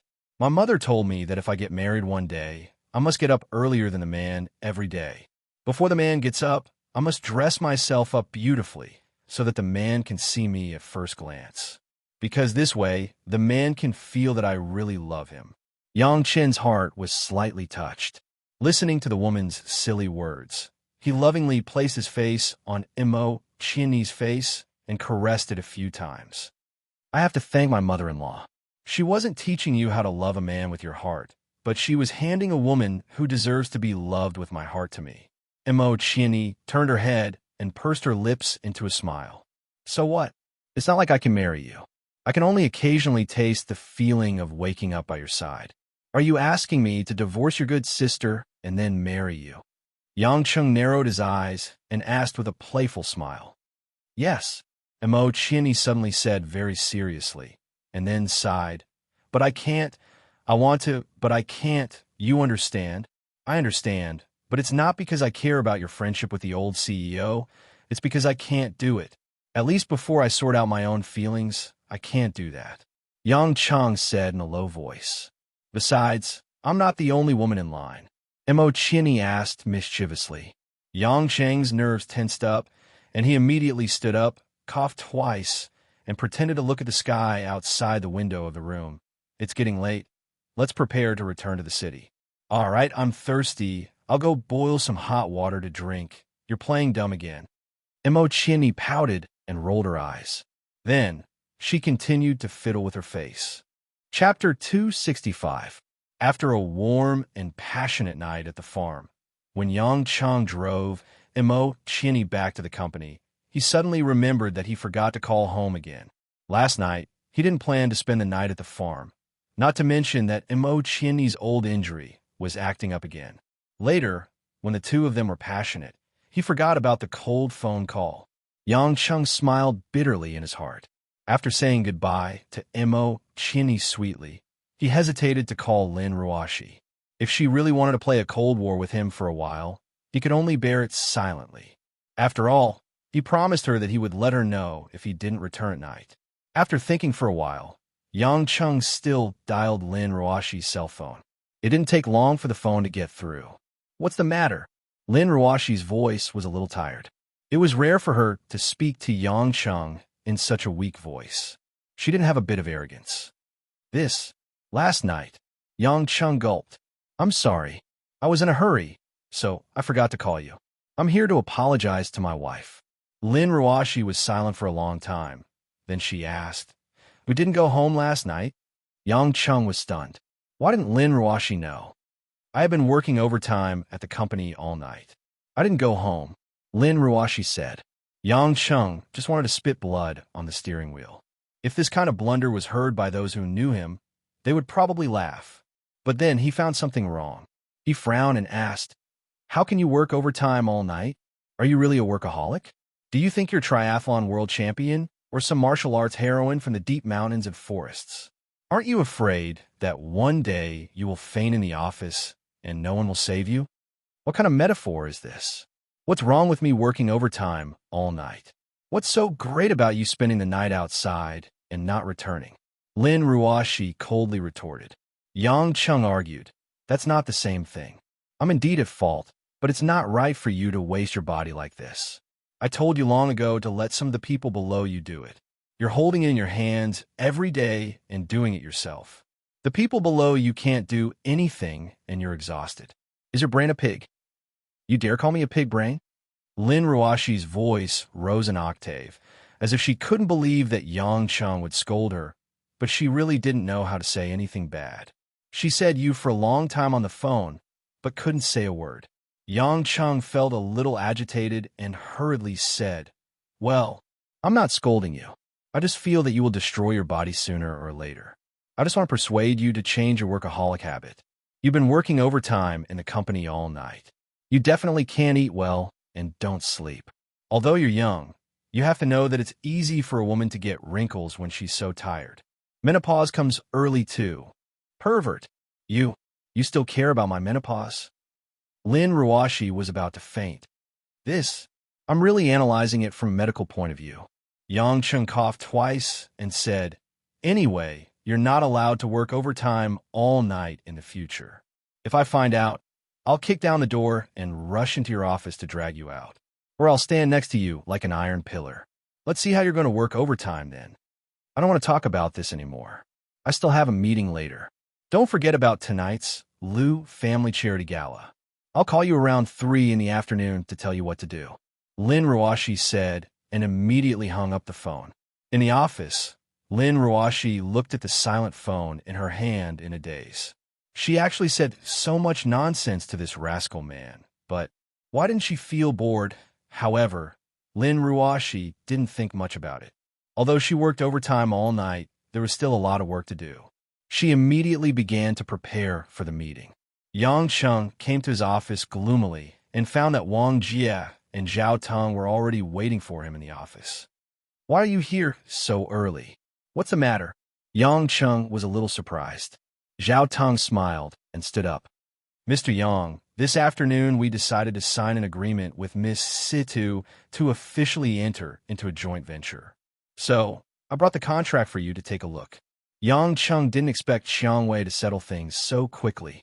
After receiving the contract, without changing his expression, he quickly read it. The general content was similar to what he thought, but the specific cooperation project hadn't been determined yet. "With this contract, we can get at least 200 million in cash. In addition to the funds we have now, have you decided what to do?" Yang Cheng asked. Zhao Teng and Wang Jie looked at each other. Finally, it was Wang Jie who said, "Director, according to our current situation, Although we can sign some big-name producers and artists, it's still a little far-fetched to launch our own company's film and television works. It won't be very good for our company's publicity. We are thinking if we can carry out an audition according to what was mentioned before. Firstly, we have enough funds. Secondly, such an event can quickly increase the popularity of our company. That's a good choice. I personally support this. Yang Cheng nodded and said. Wang Jie hesitated again and said, but for such an event, a very important point is the selection of the judges for the talent show. We don't think it's enough to have ordinary senior producers or musicians. So, I hope that director can help us think of whether we can invite some star judges with absolute appeal. Yang Cheng was secretly happy. It seemed that these two people realized that he had a strong backing and hoped that he could invite some big names to help. However, this wasn't a very difficult problem. I understand. Although it's a little difficult, it's not impossible. I'll give you an answer within a month. Let's start the overall planning of this event during this period. Yang Cheng said. Zhao Teng and Wang Jie revealed a satisfied smile. After chatting for a while, they left the office. After dealing with some trivial matters, Yang Cheng dozed off in the office for a while. At noon, he ran back to Yulei's headquarters to have lunch with Zhao Hongyan and the other girls. They chatted and laughed until it was 3 o'clock in the afternoon, the appointment with Lin Ruoshi. Punctually, Yang Cheng's phone vibrated at 3 o'clock. Yang Cheng picked up the phone. Lin Ruoshi's pleasant but emotionless voice came from the other end. Come to the place where I parked my car. After that, Lin Ruoshi hung up the phone. Yang Cheng smiled bitterly. This woman really liked to hang up on him. It was as if saying bye was an extravagant hope. However, if Yang Cheng cared about such trivial matters, he would probably be half dead from anger. After he ran to the place where Lin Ruoshi parked her car, he found that Lin Ruoshi and another tall man wearing a suit and tie were waiting for him next to the red Bentley. Chapter 266. This was the second time Yang Cheng saw Lin Ruoshi together with a young, unfamiliar man. The first was Zheng Xinlin, who was now beaten up and sent back to Beijing. This time, he saw another one, but just like the first time, Yang Cheng was a little unhappy. Hence, Yang Cheng's expression was obviously gloomy for a while. But when he got closer, that tall man humbly bowed and said, "Hello, Director Yang." Yang Cheng was stunned, then asked in bewilderment, I'm Li Ming from Yulei International Security Department. The CEO asked me to be the driving agent tonight," Li Ming said with a fawning smile. Yulei International was a big company. Even if Lin Ruoshi said she had a private security company, Yang Cheng wouldn't be surprised. Hence, when Li Ming said he was the driving agent, Yang Cheng immediately understood. Tonight was a large-scale charity gala. Other than a ball and an auction, there would naturally be a cocktail party. It would be troublesome to get caught by the police if they drove after drinking. If it was a normal day, it would be fine, but tonight, in public view, whoever lost face would be unlucky. Yang Cheng turned to look at Lin Ruoshi, who was minding her own business, and got into the car. Seems like I misunderstood her. Come to think of it, Lin Ruoshi didn't look like a woman with any male friends. Li Ming ran to the other side, opened the back door of the Bentley, and let Yang Cheng get in, then sat back into the driver's seat and drove the car out of Yulei International. Yang Cheng sat beside Lin Ruoshi. Looking at the unsmiling Lin Ruoshi beside him, she was still as cold as ice, but that beautiful side profile seemed a little gloomy and pale. She didn't sleep for the whole night and worked for most of the day. It wasn't easy for this woman to sit quietly with her eyes open. "You're very thoughtful. I didn't think of asking someone to help me drive." Yang Cheng tried to start conversation. Lin Ruoshi was a little dissatisfied with Yang Cheng because of what happened in the morning. She didn't even need to think to know that this guy probably went out to have an affair last night. She glanced at him in annoyance. "Do you think I'm the same as you?" "What's the same? I don't do dirty things," Lin Ruoshi said bluntly. Yang Cheng was at a loss for words. He glanced at Li Ming, who was driving seriously in front without the slightest reaction, and awkwardly said to Lin Ruoshi, "Let's talk about this in private. How can you say that I'm dirty in front of an outsider?" Lin Ruoshi sneered. "You dare to do it, and you're afraid of others knowing? Don't worry, he is deaf now." Yang Chung was speechless again.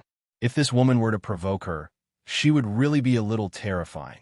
Because Yang Chung could clearly see that Li Ming, who was driving in the front, had cold sweat seeping out of his forehead. At this moment, Li Ming was also complaining incessantly. He didn't expect that he would hear such a secret after helping the CEO drive. But for the sake of his job, there was only one thing he could do: to route everything he heard into his stomach. The Bentley didn't go anywhere else, but returned to the villa in Dragon Garden. According to Lin Ruoshi, she needed to change her clothes first, and, at the same time, she needed to change her car. The red Bentley Elegance was her usual car, and for such a solemn and large-scale banquet, she needed to change to another car that was suitable for the occasion. Every time such a time came, no matter how swift and decisive a woman was, she would need more time than a man. Yang Chung entered his bedroom and took out a simple Armani low-collared suit that looked like a formal dress from those branded suits that were originally in the closet. He didn't button it up, and he tied a red butterfly collar in front of the snow-white shirt. He simply combed his hair. Although he didn't look very handsome, he was still a character that could step into that kind of banquet. At least, his temperament was not inferior to those ordinary playboys. He went downstairs and waited for about 40 minutes before Lin Ruoshi and Shan Shan slowly walked down from upstairs.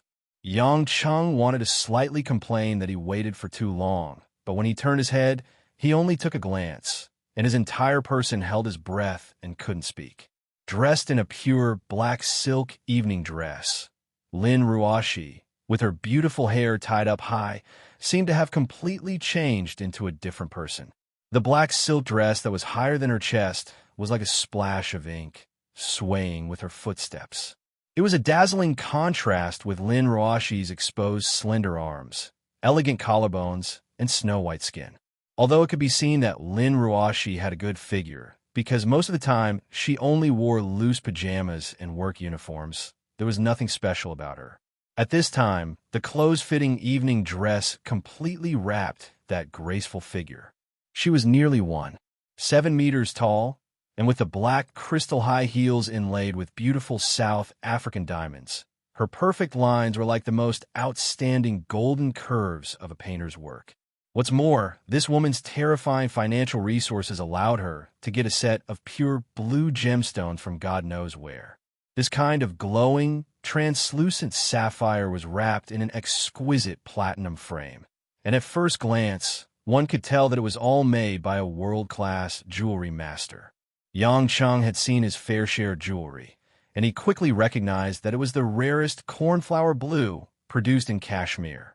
Several large sapphire and countless blue diamonds became Lin Ruoshi's necklace, earrings, and bracelets, especially the large piece of sapphire on the necklace on her chest, which was like a deep sea. This set of jewelry made the originally beautiful woman, who was originally above the common people, suddenly noble and elegant, graceful and luxurious. Usually, Lin Ruoshi only wore light makeup when she went out, but for tonight's banquet, she seemed to have specially put on some lip gloss and drew her eyebrows, making her exquisite and peerless facial features especially intoxicating. Seeing Yang Chung sitting on the sofa and looking at her, Lin Ruoshi was a little shy at first. She hadn't dressed up like this for many years, but when she saw Yang Cheng's eyes full of infatuation, without the slightest impurity, Lin Ruoshi felt inexplicably happy. Walking in front of Yang Chung, Lin Ruoshi said calmly, "Let's go." Yang Chung came back to his senses and sighed, "Honey, let's not go." Lin Ruoshi came back to his senses and sighed, "Honey, let's not go." It's not like that. Yang Chung resisted the urge to turn into a hungry wolf and looked at the jasmine-like body fragrance in front of him, feeling a sense of pride from the bottom of his heart. If you go to the banquet dressed like this, all the men will look at you, and I will be very hurt. You know, I was born selling mutton skewers, and small men like me are the most stingy. Lin Ruoshi couldn't stand such a scoundrel and funny reason. And bitter thin lips, don't joke around, it's just a change of clothes. Won't I still be stared at if I go out on the street? Yang Chung thought about it and agreed. The last 2 times he walked on the street with Lin Ruoshi, they were also stared at by passers-by. Looks like I have to kidnap this woman to an uninhabited island in the future. No, I should bring all the women to the island, and let me look at them every day. Thinking of all kinds of dirty thoughts, Yang Chung got up, walked out the door with Lin Ruoshi, and said goodbye to Mother Wang, who was at home alone. On the road in front of the villa, Li Ming was already standing next to a brand new black Rolls-Royce Phantom, and he opened the rear door. Yang Chung had seen this car in Lin Ruoshi's huge underground parking garage, but he didn't expect it to really be useful. Normally, people didn't sit in a Rolls-Royce for its outstanding performance, but to a greater extent, it was for its appearance. Of course, there was no doubt about the comfort of sitting in this kind of car. When Li Ming saw Lin Ruoshi's dress for dinner, his body stiffened for a long time before he came back to his senses. Noticing Yang Cheng's somewhat displeased gaze, Li Ming immediately escaped into the car, not daring to look at Lin Ruoshi for even half a second. Not to mention that this woman was his immediate superior. How could this man be an ordinary person if he was able to marry this woman? Li Ming wisely chose to pretend to be deaf and dumb, and at most, he was intensely envious of Yang Cheng's luck with women. The Liu family's banquet was held in a 5-star resort-style hotel under the Liu family's Jade Clouds Corporation. As the second largest family in Zhonghai, second only to the Yuan family, the Liu family naturally had to invite a lot of people to this kind of charity banquet, and the people's status were also not ordinary. Celebrities from all over would gather, and a noisy location was definitely not suitable, so they chose a resort that was close to the southern mountain forest area of Zhonghai. The journey by car took no less than an hour. Sitting in the spacious back seat of the Rolls-Royce, Yang Cheng's mouth and nose could smell Lin Ruoshi's enchanting body fragrance that constantly emitted. His mood actually became unprecedentedly excited. Bringing a woman like this to attend a banquet was definitely a job that gave him both face and challenge. The two of them didn't speak, and Yang Cheng was also thinking about something in his heart. Suddenly, in less than 10 minutes, Yang Cheng felt a slight pressure coming from his left shoulder. Yang Cheng turned his head to take a look, and it was actually Lin Ruoshi, who was too tired, dozing off in the car in a daze. As the car swayed, she gradually leaned on his shoulder. Not sleeping for a day and a night, and also working for half a day, it was already amazing that this woman could persist until now. In addition to speeding up the preparation to attend such a grand banquet, Yang Cheng suddenly felt somewhat sorry for Lin Ruoshi. Although he also had his own difficulties, it seemed that he had indeed made Lin Ruoshi work a lot for him, and it was quite distressing. At this moment, Lin Ruoshi seemed to have forgotten that the man beside her was Yang Cheng, and only subconsciously hoped to obtain a shoulder that she could lean on, so that she could rest a little. Yang Cheng also didn't make a sound, and quietly moved his shoulder to let Lin Ruoshi lean on it more comfortably, quietly letting her rest. The Rolls-Royce was extremely smooth, and the interior was very quiet. Li Ming, who was driving in the front, simply didn't dare to look at the situation in the back seat through the rearview mirror. Lin Ruoshi was like a child who was sleeping soundly, leaning on Yang Cheng's shoulder. Her delicate pink lips were slightly opened, spitting out an orchid-like fragrance, and there was a bit of naivety. Yang Cheng lowered his head, and a few traces of gentleness flowed through his eyes. He couldn't help but hope that the car could be a little slower, and let this woman who had worked so hard until now sleep a little longer. Chapter 267. Time passed quickly in the car. In the blink of an eye, nearly an hour had passed. Lin Ruoshi opened her eyes drowsily. When she was awake, she suddenly realized that she was leaning on Yang Cheng's shoulder. It was a little strange. The man beside her, who was motionless as a pillow, gave her an unprecedented sense of stability. On Sheen, she seemed tired. How could she have such an absurd illusion? Lin Ruoshi silently moved her head away from Yang Cheng's shoulder. She touched her temples and made sure that her hair was not messed up. Then she asked lightly, "How long did I sleep?" "About 5 hours. The banquet is over," Yang Cheng said with a smile. Lin Ruoshi frowned and looked at the built-in exquisite clock in front of the car. After confirming that it was less than an hour, she turned her head and glared at Yang Cheng. "Don't be so mischievous. This kind of joke is not funny at all. If you don't let me laugh, I can't cry, Yang Cheng said helplessly. Lin Ruoxi ignored him and sat quietly on the side. Yang Cheng looked at her for a while and asked, "Did you have a good rest? You look much better." Lin Ruoxi still didn't speak. Obviously, she didn't want to pay attention to Yang Cheng. Yang Cheng had to give up.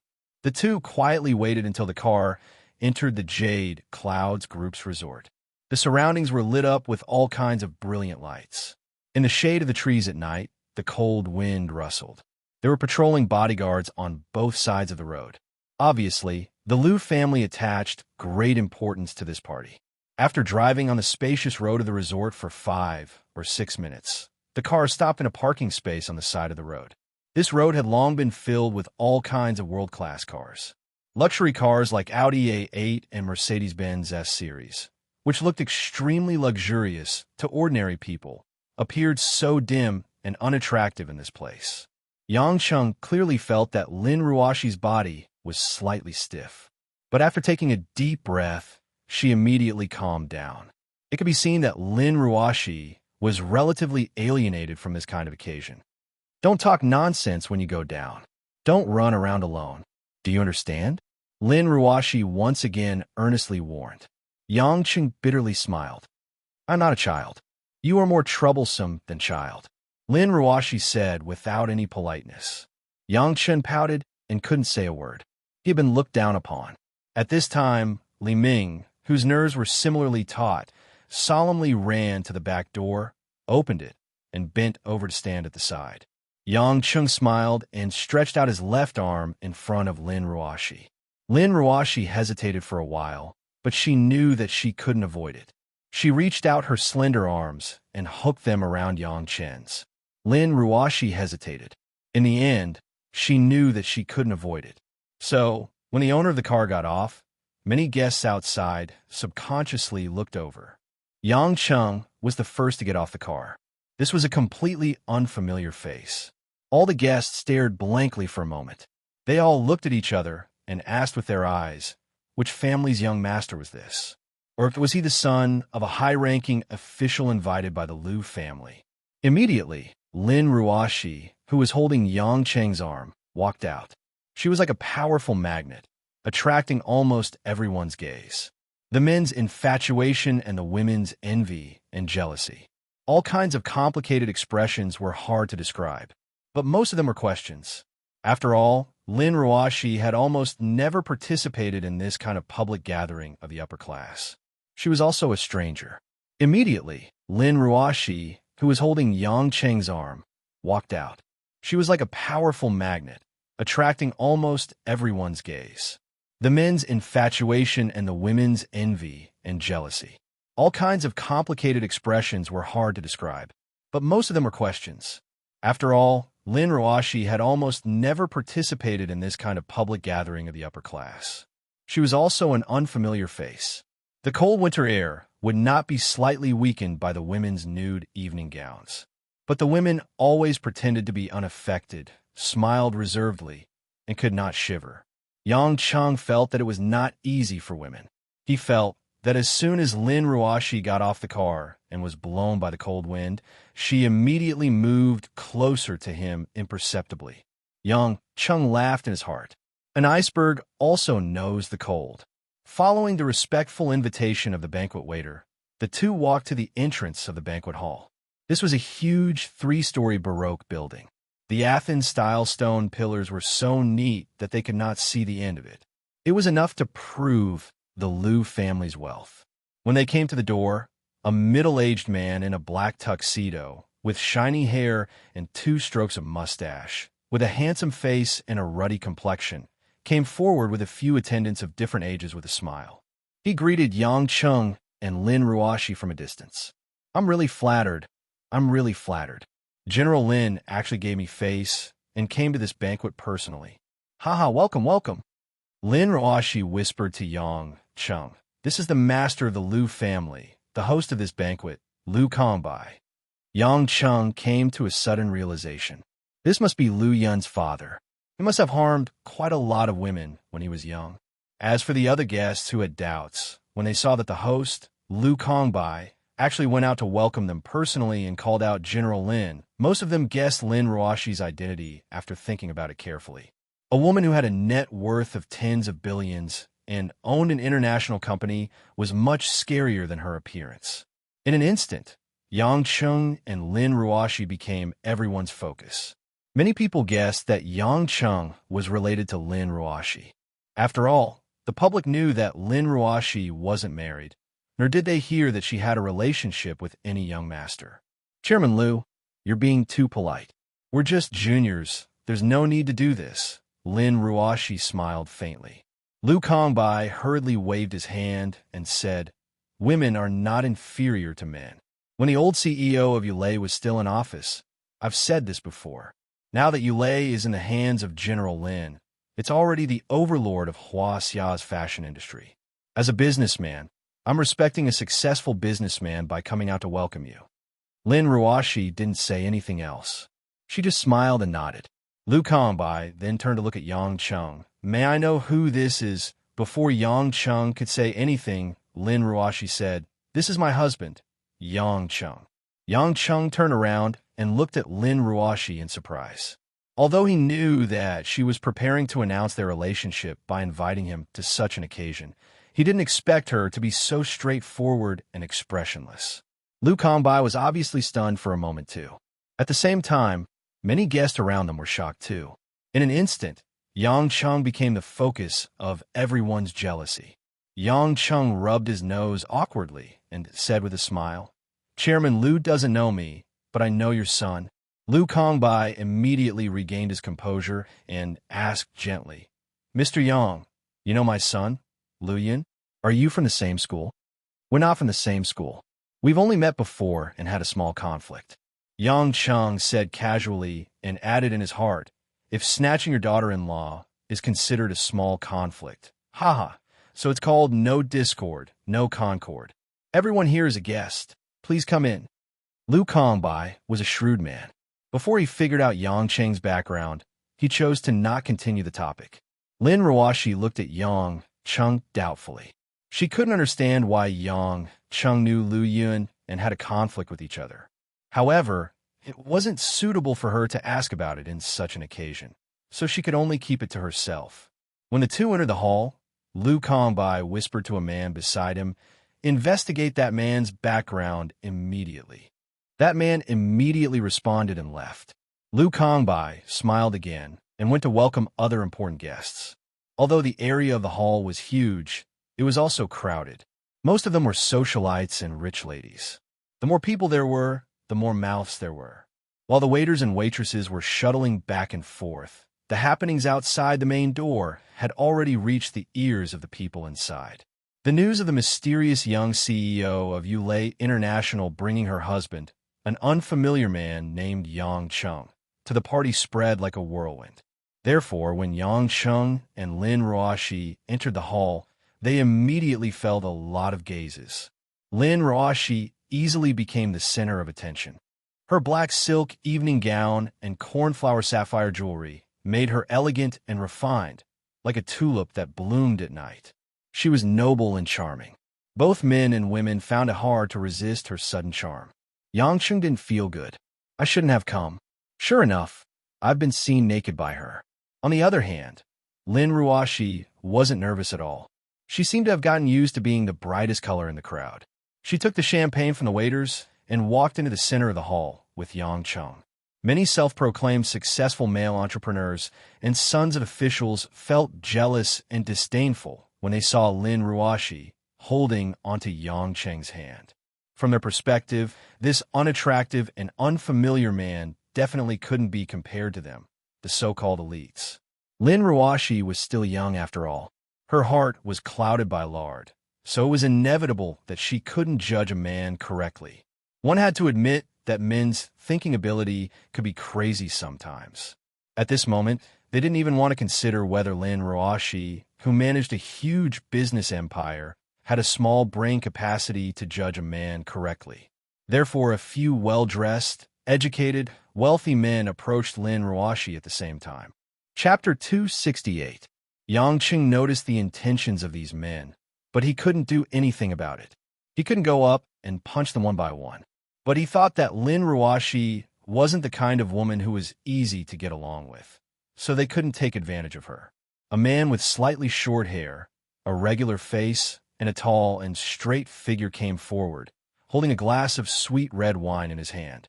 He said with a modest smile, "I've long heard of Miss Lin's good name. Today I see you in person. The saying is true." The two handsome men who were following closely behind gritted their teeth. They had accidentally walked a little slower, allowing this fellow to seize the initiative. While the man praised Lin Ruashi, he directly put Yang Chung aside and didn't take him seriously. Lin Ruashi glanced at him lightly and asked, "What do you do?" Seeing that Lin Ruashi actually asked him, the man immediately felt that there was a chance. While he was ecstatic, he kept calm and said proudly, "I'm Hao Ingjian, the general manager of Guanda Building Material Group. I think General Lin must have heard of me." "So lewd?" The name almost made Yang Chung spit out the champagne in his mouth.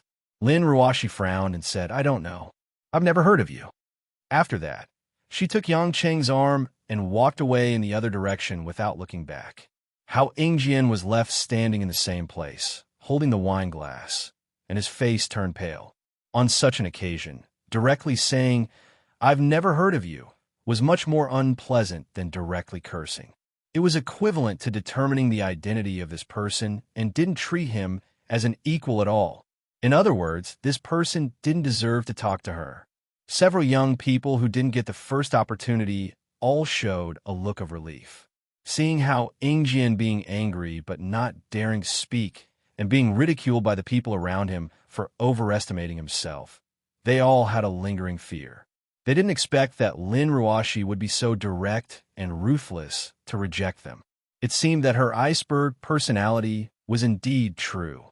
Yang Chung was secretly happy, but he asked Lin Ruashi curiously, "Don't you businessmen like to say that one more friend means one less enemy, and harmony brings wealth? Aren't you afraid that he'll stab you in the back after what you did today?" Lin Ruashi coldly said, "If there's a first, there will be a second. I don't like it, so it's better to cut off their thoughts at once. As for friends and enemies, I only believe that as long as I'm stronger than them, they will never even be able to touch my shadow." "Yeah, not cute at all. Too domineering," Yang Cheng joked. Lin Ruashi glanced at him with dissatisfaction, then let go of Yang Cheng's arm and walked forward alone. At this time, Yang Cheng noticed two beautiful figures walking in front of him. They were both wearing orange evening gowns, but the difference was that the elder sister's hair was tied up high, while the younger sister's shoulder-length hair was neatly combed. They were Kai Ning and Choi Yun. Yang Chung was stunned at first, but then he understood. The Kai family should be a noble family, so it made sense for the Kai sisters to come to this banquet. However, it was fine that Choi Yun came, but Kai Ning, who was one of the important figures in Group of 8, actually came to this banquet. It was probably not as simple as giving face to the Liu family. "Ruashi, I really didn't expect you to come to this kind of place. I thought you would hide every day for the rest of your life." When Choi Yun saw Lin Ruashi, she seemed especially happy. She walked forward and held Lin Ruashi's hand, smiling sweetly. After changing into a more ladylike outfit, Choi Yun didn't look as heroic as she did in her police uniform. She looked bright, and her unique short hair made her look a little special. "Yonyan, you're talking nonsense again. When did I hide? I just don't attend this kind of banquet." Lin Ruashi argued, then nodded and greeted Kai Ning, "Sister Ning, long time no see." Kai Ning was a typical lady from a noble family.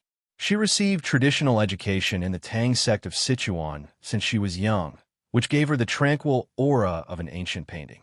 At this time, she looked at Lin Ruashi with a smile. "If I knew you would come, I would have asked my parents to come as well. They haven't seen you for many years." "Uncle and Annie Kai didn't come?" Lin Ruashi asked with some regret. "Mom and Dad got tired of this kind of activity long ago. Sister happened to be at home, so they asked us to come together." As Choi Yun spoke, she saw Yang Chung. Because of the watch incident last time, she glared at him angrily and continued to say to Lin Ruashi, "I just didn't expect you to bring him along, Ruashi." Yang Chung felt helpless in his heart. He couldn't say anything, but it seemed that this woman, Choi Yun, really hated him. Didn't he just confiscate a watch from her? Did she have to be so cold? When Kai Ning saw Yang Chung, her emotions were a little complicated. She was the only one who knew the true side of this man. She was very clear that at this moment, Yang Chung was like a beast in sheep's clothing, especially when she chased after the Yamada no Sanin. Yang Cheng's angry words and domineering style made her feel a little wronged. So she simply nodded to Yang Chung and didn't say anything more. Many people in the venue saw Lin Ruoshi and Yang Chung standing together and chatting with the Kai sisters. They all showed a bit of envy. The Kai family was a military giant. As long as one came into contact with a higher level of society, they would basically know about the strong political and military power of the Kai family. Just now, Lin Ruoshi decisively rejected "so slutty," and now she was chatting happily with the Kai sisters. It was enough to prove one thing. Even if they were in the same venue, there was still a great divide between people. Imperceptibly, among the people who originally wanted to have some relations with Lin Ruoshi, most of them directly gave up the idea. After all, they also knew their limits. However, when Lin Ruoshi chatted with the Kai sisters, Yang Chung felt lonely alone. He looked up and saw a group of people he didn't know. Their laughter was very fake, and it made Yang Chung feel bored. At this time, a few tall Caucasians walked in from the entrance of the venue. They had blonde hair and blue eyes, and they looked like pure Caucasians. The Caucasian men were dressed in suits and leather shoes, and they looked a lot more burly. The women were dressed sexily, and their breasts and buttocks were extremely proud. The appearance of this group of people surprised many of the guests present. Originally, they thought that this charity dinner was only for Zhonghai. They didn't expect that there would be international friends participating. However, Yang Chung immediately felt a few unusual auras. He subconsciously turned his head and looked at Kai Ning. As expected, Kai Ning's brows were deeply furrowed, as if there was a thick cloud that couldn't be dispelled. Noticing Yang Cheng's gaze, Kai Ning came back to her senses and then turned her head, pretending that she didn't see anything. Yang Chung secretly laughed. He knew it. If it was an ordinary dinner, Kai Ning wouldn't come for no reason. She really had a special strategy. At this time, a somewhat familiar figure walked out from the crowd. There was a slightly arrogant smile on his face. He was wearing a white suit and a red tie. The handsome Lu Yun, as the young master of the Lu family, finally walked towards Yang Chung. Chapter 269. How rare. I didn't think that Mr. Yang would come to this place and that we would have the opportunity to meet again. Lu Yun had a kind smile on his face. His handsome appearance had won him the favor of a large number of rich ladies. Yang Chung seemed a little gloomy. At this moment, when Lu Yun greeted him, he could only bite the bullet and greet him. Although he knew that Lu Yun didn't have good intentions, he could only face it calmly. It's rare, but I'm not looking forward to it, Yang Chung said with a smile. Lu Yun laughed and said, I just heard from my father that Mr. Yang is actually married and your wife is actually General Lin from Yulei International. I'm really envious. Lin Ruoshi and the Kai sisters stopped talking and started to look at Yang Chung curiously. The three of them didn't know why Yang Chung and Lu Yun would know each other. If you're done being envious, leave quickly. Yang Chung waved his hand and didn't want to say anything more. Lin Ruoshi frowned. This time, she brought Yang Chung here in hopes that Yang Chung could build a good relationship with a big family like the Lu family and push him into the upper class. She didn't want to see Yang Chung treat Lu Yun like this, so she immediately tried to salvage the situation. Yang Chung, don't joke around. Yang Chung was depressed. Does it look like I'm joking? Lu Yun seemed to have something on him and felt proud of himself. He then looked at Lin Ruoshi, and there was a flash of passion in his eyes. He said with some sincerity, this must be General Lin. Although it's our first time meeting, my father has mentioned many times that General Lin's business talent is outstanding and he's a role model for people of the same generation to learn from. I didn't expect you to marry Mr. Yang at such a young age. It's really a surprise. Lu Yun didn't praise Lin Ruoshi's appearance like the others, but for the perspective of business, this obviously made Lin Ruoshi like it more. How did young Master Lu know my husband? I'm a little curious. Lin Ruoshi asked casually, but she was really puzzled. Yang Chun inhaled a mouthful of cold air. Lu Yun had been waiting for this sentence. It's a little hard to say. I think we should talk about it in private, Lu Yun said innocently and sadly. Seeing this scene, anyone who saw it would think that Yang Chun owed Lu Yun something. Many people began to look at Yang Chun strangely. Suddenly, Lu Yun exclaimed, "Ah, I'm sorry. I didn't see that Chief Kai was there. That would be much easier.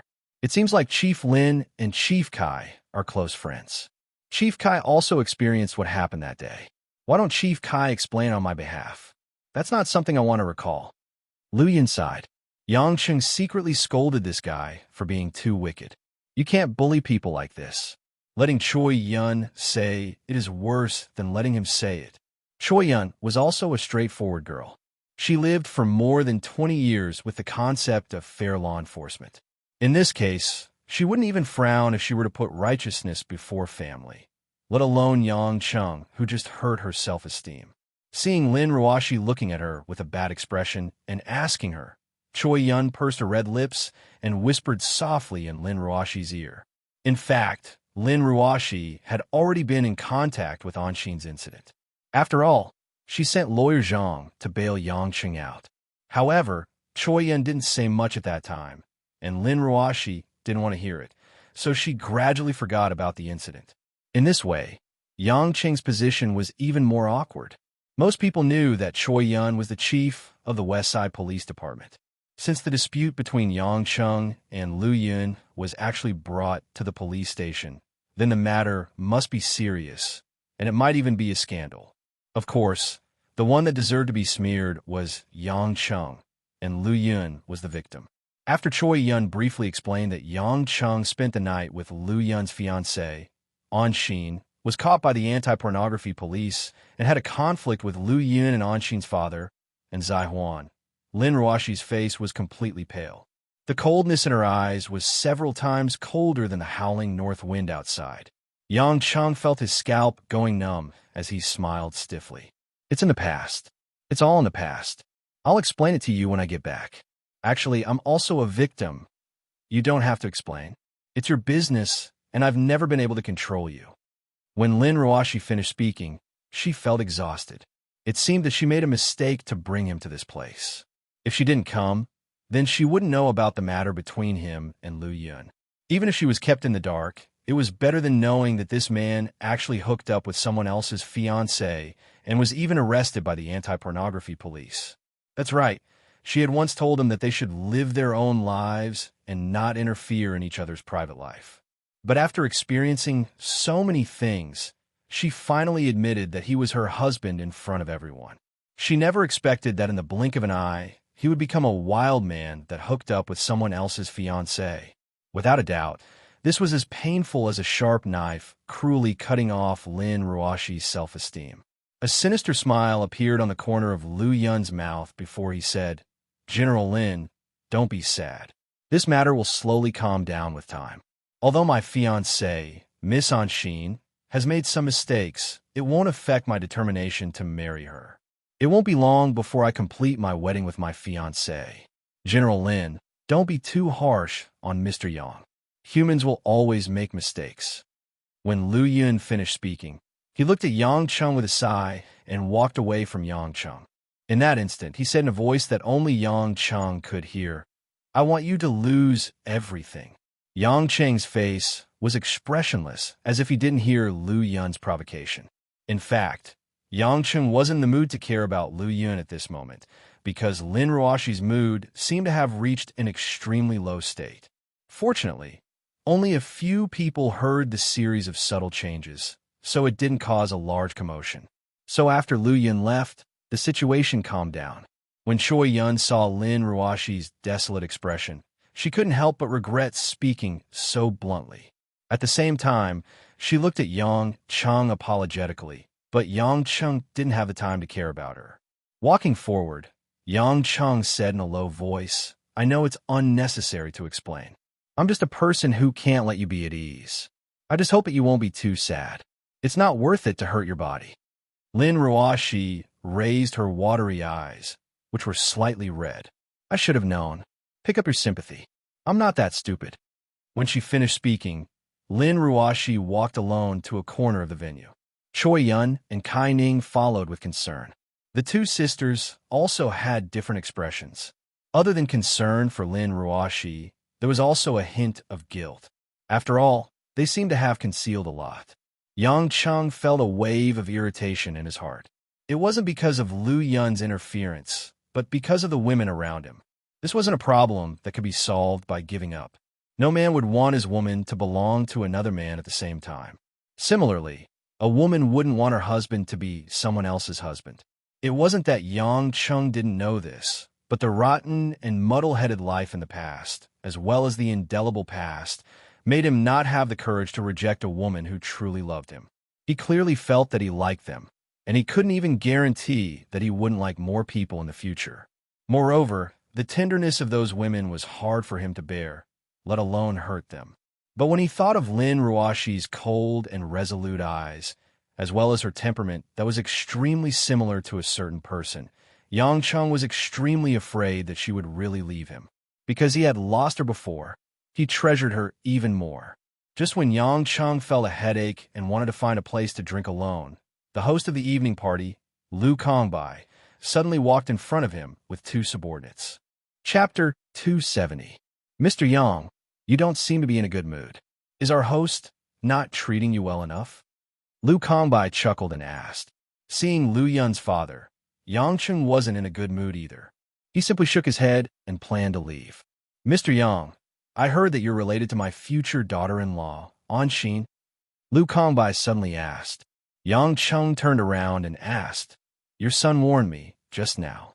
Do you want to do it too? No. Lu Kongbai waved his hand and smiled. I'm old. I don't want to meddle in young people's affairs. My son, Lu Yun, has always been very opinionated. Since he chose to marry Anshin, I, as his father, will only support him. However, I hope that Mr. Yang can be harmonious. Although the CEO of Yulei International is a big shot, it doesn't mean that I, Lu Kongbai, will care about him. Yang Chung smiled. This guy seems to think that I'm relying on Lin Ruoshi to challenge Lu Yun. He actually showed that he wasn't afraid of Lin Ruoshi at all. Actually, from Lu Kongbai's perspective, there was indeed a basis for what he said. Although Lin Ruoshi controlled Yulei International and was extremely wealthy, she was definitely one of the top 10 wealthiest families in Zhonghai. In terms of liquidity, she was much stronger than the Lu family. However, a family was a family. The Lu family didn't only have wealth, they also had connections and power. Compared to a pure enterprise, Lu Kongbai was much more confident. Yang Chung said indifferently, Think whatever you want. I was having a headache over women's matters. However, I don't have a good temper. Since you insist on making me compromise on Anshin's matter, I'll have to think of a way to get Anshin back as soon as possible. By then, if you and your son are dissatisfied, you can come at me. Mr. Yang, a straightforward person doesn't beat around the bush. It's not like I don't know what you did in the past. Lu Kongbai's expression didn't change, but his eyes were gloomy. Earlier on, he had already gotten someone to investigate. Although Yang Chun was an overseas returnee, he started off as a mutton skewer seller in the market, so he didn't put him in his eyes. To him, this was no different from squashing an ant. Yang Chung couldn't be bothered with him. Just as he was about to walk away to drink alone, two of Lu Kongbai's subordinates blocked his way. Many of the surrounding guests were paying attention to the commotion. Some were curious, while others were ready to watch a good show. However, Lin Ruoshi and the Kai sisters had gone somewhere else in the venue, so they didn't pay attention to the commotion. Mr. Yang, I'm the host here. If my attitude isn't friendly, I don't think anyone can keep you here, Lu Kongbai said with a fake smile. At this moment, a slightly lazy voice came from the side. Who's being unfriendly? Lu Kongbai and Yang Chung were stunned. They turned around and saw a charming lady wearing a crimson pleated evening gown walking over with a glass of Bloody Mary in her hand. It was Tang Wan, whom they hadn't seen for a long time. Tang Wan's long hair was slightly curled and tied up at the back of her head, leaving a few strands hanging in front of her forehead. Her enchanting face was filled with a confident and reserved smile. Her voluptuous figure was proudly wrapped in the fiery red evening gown. Every step she took could cause a soul-stirring sway. Ever since they abruptly parted at the seaside that night, Yang Chung hadn't seen Tang Wan for a long time.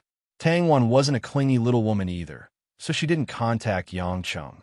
Both of them were a man and a woman who were so mature that even if they had feelings and desires for each other, they weren't the type who couldn't stand not seeing each other for a few days.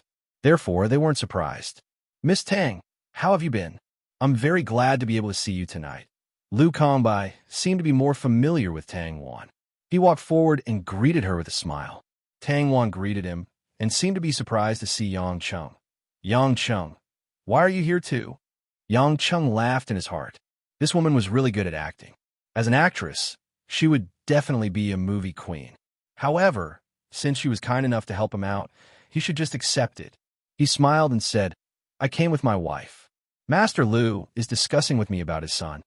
"I see." Tang Wan had actually noticed Yang Chung long ago. She also knew that Yang Chung mentioned that his wife was Lin Ruoshi. Although she felt it was unbelievable, she couldn't help but come over to help when she saw that Yang Chung seemed to be troubled by Lu Kongbai. She said, "Chairman Lu, I'm friends with Yang Chung. We haven't seen each other for a long time. Can I catch up with him for the time being?" Lu Kongbai was shocked. This woman wasn't a simple businesswoman. The people who had connections behind her weren't as simple as Lin Ruoshi. It wasn't convenient for him to have a direct conflict with her. Therefore, he pretended to be indifferent and said, "It's my honor to have Miss Tang here. How can I mistreat my distinguished guest? Please help yourselves. I'll go and entertain the other guests." After he finished his sentence, Lu Kongbai immediately left with his subordinates and greeted the other guests with a smile. The surrounding people who were prepared to watch the show didn't see anything exciting. Most of them were shocked when they saw that Yang Chung was actually in contact with Tang Wan. They initially thought that he was just a gigolo who relied on Lin Ruoshi to get in. They didn't expect him to have other connections. One must know that Tang Wan was a beauty that everyone in the upper class of Zhonghai coveted, but no one dared to touch her. Her background was also a little confusing. However, the Maple Group under her name was undoubtedly a place for the rich to squander their money. Although it wasn't listed, its assets were definitely much more terrifying than some listed companies. Seeing that Lu Kongbai had left with his subordinates, Tang Wan walked forward and looked at Yang Chung with a faint smile. "Not bad. The dream goddess of countless men in Zhonghai has already been in your room." "Who?" Yang Chung asked. "Still playing dumb with me? I saw everything." "So your wife is Lin Ruoshi?" Tang Wan glared at him. Yang Chung smiled bitterly. He didn't only have one woman. Moreover, he hadn't even been to Lin Ruoshi's bedroom before. "I thought the dream goddess of men was you." Tang Wan blushed. There was a tinge of mischievousness and shyness in her charm. "Aren't you afraid that your wife will give you a hard time if she finds out that I'm close to you? I've already angered her to the point of vomiting blood. Why would she care about this?" Yang Chun thought to himself. Then he said, "The truth is the truth. I can't treat other women like broken shoes when my wife is around. That's too inhumane, isn't it? Is this the sophistry of a playboy?" Tang Wan smiled and asked, "I don't like the word playboy. It's too pretentious. I'm the kind of person who would take a few more glances at a beautiful woman. If I meet someone I like, I won't reject them." Yang Chung said bitterly. Tang Wan looked at him strangely and asked, "Did you quarrel with Lin Ruoshi?" "How did you know?" "But it's not a quarrel. It's just a little depressed," Yang Chung said. Tang Wan took a sip of the cocktail in her cup and said, "I can tell a glance. A young man trapped in love." Yang Chung smiled. "Women always like to say that they're young. Why do you always want to pretend to be old in front of me? Don't you like this type?" Tang Wan asked with a charming smile. Yang Chung curled his lips. He did prefer mature women. It might be because of the heavy taste that he had cultivated over the years. After all, women in the West tended to be more mature. "No matter what, I have to thank you for helping me out. This father and son pair with the surname Lu don't seem to be very friendly towards me." Yang Chung said, "How did you offend them?" "The Lu family in Zhonghai isn't someone anyone can offend," Tang Wan asked with a frown. Yang Chung rubbed his nose. He didn't hide anything and simply told her what happened with Anshin. Tang Wan was dumbstruck. In the end, she laughed out loud. You didn't even let Lu Yun's fiancé go. I really have to give it to you. You can still laugh? Aren't you jealous at all? Yang Chung said unhappily. Why would I be jealous? I'm not a little girl who can't figure it out. I'm also a bad woman who seduces a married man. Why would I care if a bad man like you has one or two other women? Tang Wan lowered her voice. Just when she was about to say something, she suddenly saw someone walking over. Her expression changed. She immediately changed the topic and said, I have some urgent matters to attend to. I'll leave first. I'll call you when I'm done. Yang Chen was a little confused. He saw Tang Wan retreat into the crowd, as if she was running away. Chapter 271. Just when he was feeling puzzled, a few silhouettes walked towards him from the side. Yang Chung turned around and saw that they were people he knew. Yuan Hui, Yang Jiyu and her husband, as well as Zhonghai's municipal committee secretary, Fang Zhongping. Seeing Yang Jiyu, Yang Chung still felt a little strange. There were some things that the two didn't say, but they weren't stupid. They could roughly guess what was going on even if they didn't say it. However, the more plausible it was, the more confusing it was, the more neither of them dared to say it. Fang Zhongping, on the other hand, looked gloomy. When he saw Yang Chung, he forced a smile, but his gaze seemed to be following the direction where Tang Wan left. Yang Chung was slightly surprised. Could Fang Zhongping be one of Tang Wan's pursuers? However, he didn't think too much about it because he had enough troubles tonight. I didn't expect you to be here, and I didn't expect you to be General Lin's husband. You've really surprised us, Yuan Hui said with a smile. The Yuan clan was the biggest clan in Zhonghai. Attending the Lu clan's banquet was obviously a friendly gesture to show respect to the Lu clan. Yang Chung could accept this humble and decisive clan master, who was obviously much better than Lu Kongbai. He asked, How's Yuan Ye's injury? Yuan Hui laughed and said, That kid is recuperating at home every day. He's almost recovered. The doctor said that his body is much healthier than before, but he has put on some weight. Yang Chung wasn't surprised. He didn't lose his endless resolve restoration scripture to Yuan Yi for nothing. Yang Chung, do you know Tang Wan? Fang Zhongping suddenly asked. Yang Chung was stunned for a moment. Then he nodded his head and said, Yeah, but we haven't seen each other many times. Fang Zhongping seemed to have come to a realization and heaved a sigh of relief. Yuan Hui and Yang Jiyu had different expressions on their faces, but they didn't say anything. Yang Jiyu thought of something. With a kind expression, she said to Yang Chun, I've met your wife just now. She's really a beauty. Even us women can't get jealous of her. However, she doesn't seem to be in a good mood. Did you fight with her? Yang Chun wasn't used to Yang Jiyu's intimate tone, so he nodded his head. It's a small conflict, but it's my problem. She's with the Kai sisters, so she should be fine. But Yang Chung, it's not that I want to criticize you, but a husband and wife should be more tolerant of each other. Your wife manages such a big international company, so it's inevitable that she has a temper. But since she married you, she will always like you. You have to be more considerate of her. Seeing that Yang Jiyu was acting as a peacemaker, Yang Chung smiled bitterly in his heart. How could outsiders know that there were so many things between him and Lin Ruoshi? He could only accept it humbly for the time being. Yang Jiyu smiled and sighed. I heard from Little Yi that you already have a family, so we were curious about your wife. But now, it seems that you're living a better life than we imagined. You're so outstanding, and you have such a wife. If you have a child in the future, it will definitely be a happy life. Child. Yang Chung listened to Yang Jiyu's description. It seemed like a beautiful blueprint, but was it possible for him and Lin Ruoshi? After today's party ended, they would probably be strangers again when they return home. I shouldn't have come to this kind of evening party. It's really one wave after another. Yang Jiyu seemed to be emotional as she said, It's a pity that I heard that your parents aren't around. If your elders were here, I believe they would be proud and happy for you guys. When he said that, Yuan Hui unconsciously pulled his wife's hand, hinting for Yang Jiyu to stop talking. Yang Jiyu helplessly shut her mouth. She was also a little embarrassed. Yang Chung faintly smiled and didn't mind it too much. In the eyes of the surrounding people, this scene wasn't as simple as just a casual chat. Originally, they thought that Yang Cheng only attended the party because of Lin Ruoshi. They didn't expect him to know Tang Wan.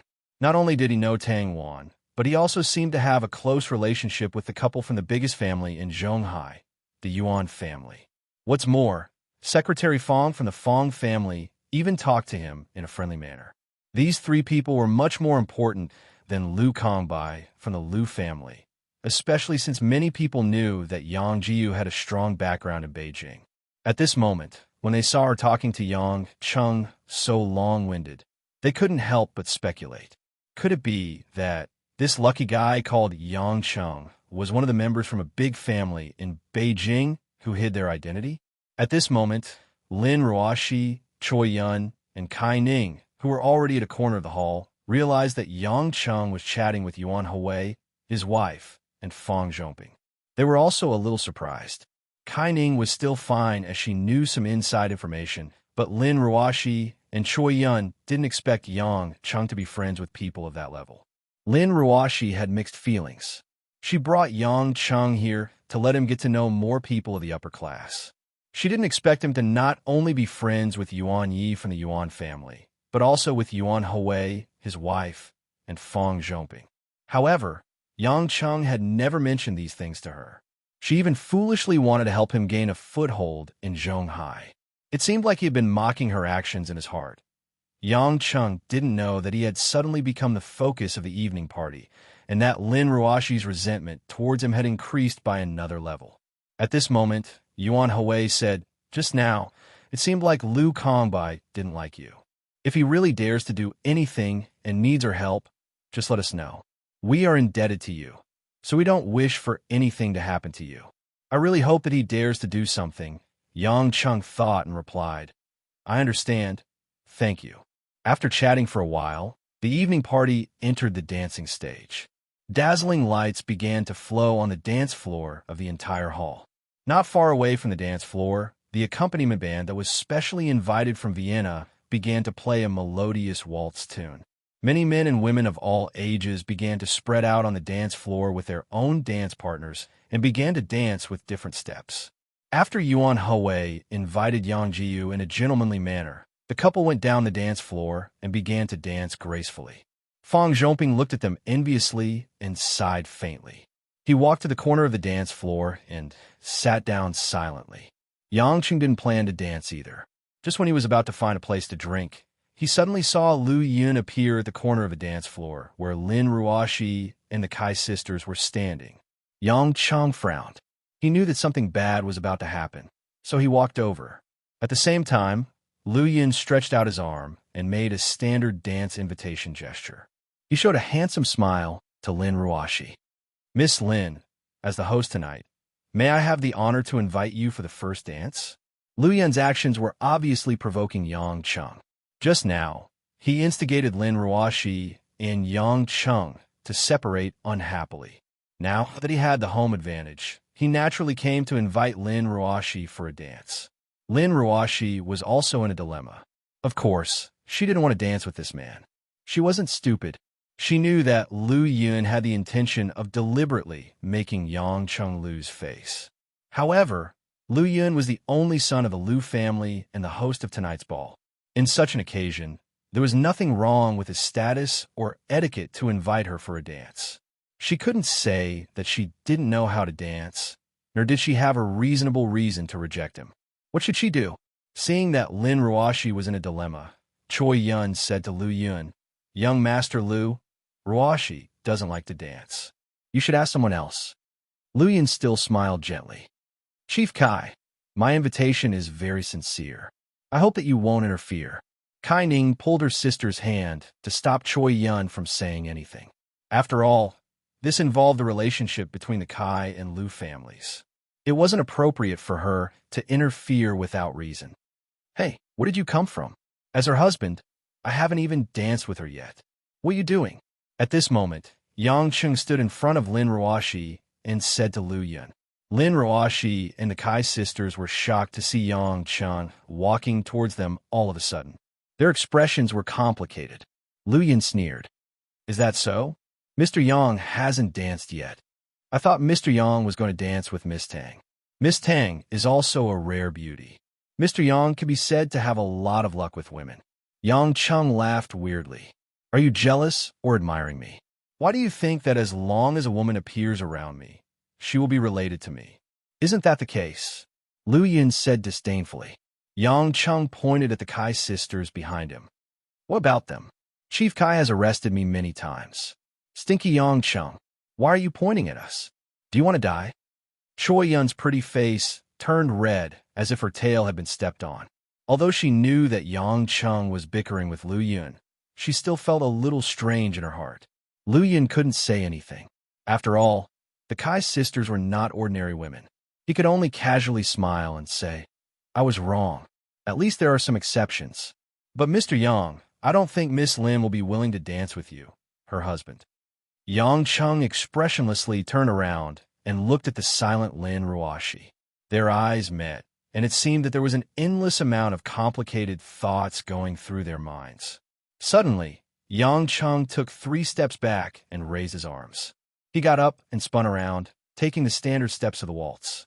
After a few well-practiced steps, he bent down in front of Lin Ruoshi and stretched out his arm, making a perfect dance invitation gesture. Not only Lu Yun, who was prepared to watch a good show, but even the Kai sisters were in disbelief. This was the first time in her life that Lin Ruoshi's mind went blank in public. She never imagined that Yang Chung would really invite her to dance.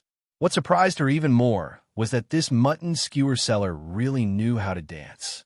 At this moment, Lin Ruoshi shyly felt her heart palpitate.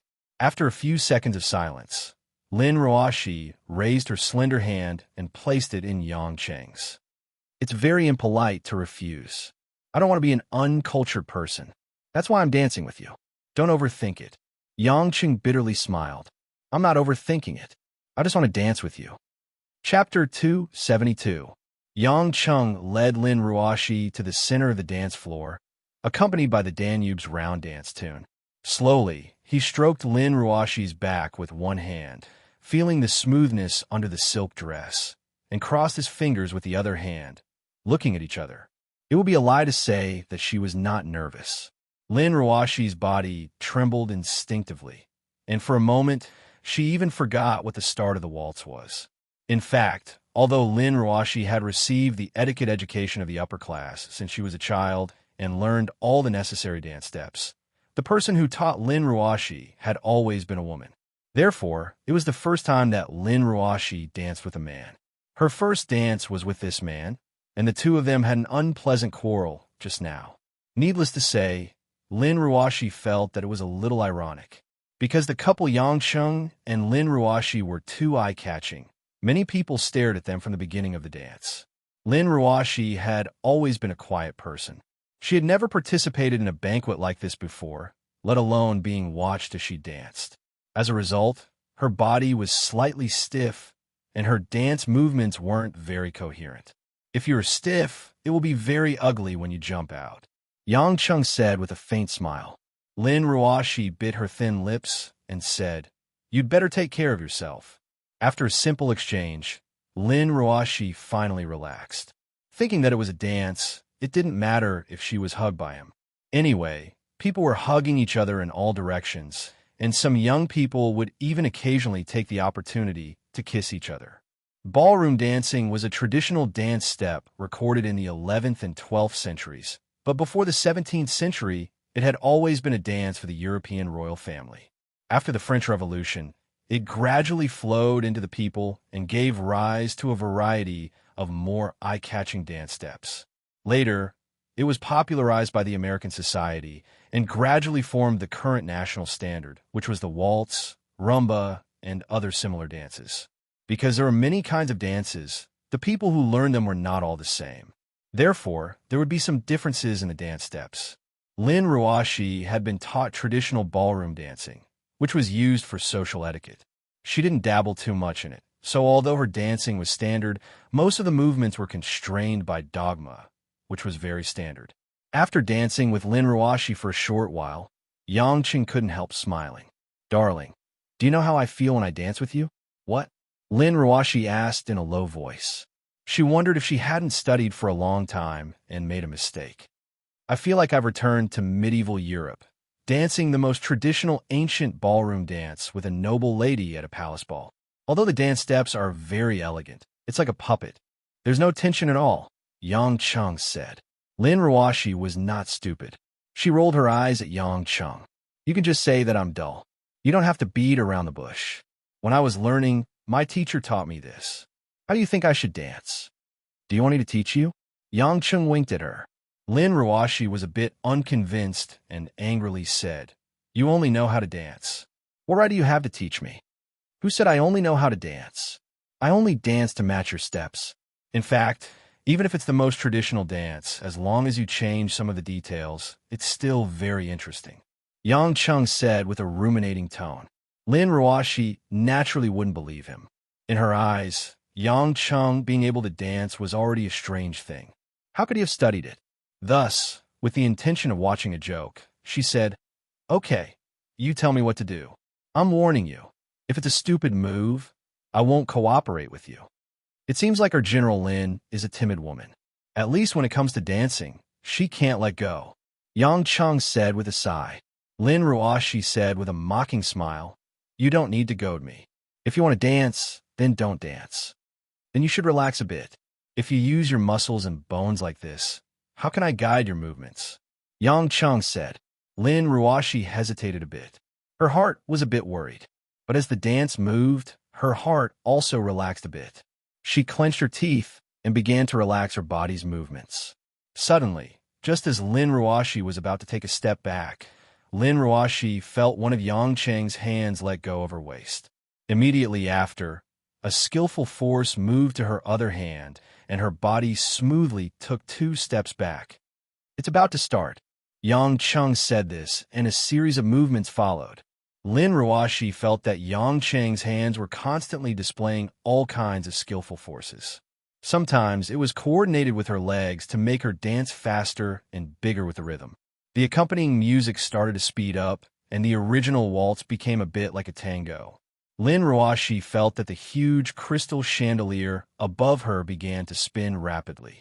Her body followed the control of Yang Cheng's 2 hands and catered to different trajectories. As long as she stretched her body naturally, she could make all kinds of movements that she hadn't thought of before.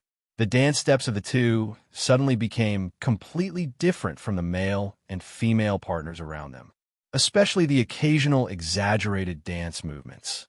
It was like professional figure skating. The high-speed rotation and separation were a perfect match. From time to time, Lin Ruoshi would feel her waist being hugged by Yang Chung with one hand, and her body would be in the air for a short period of time. In fact, because the frequency of Yang Cheng's movements was too fast, Lin Ruoshi didn't have the chance to feel what she was doing.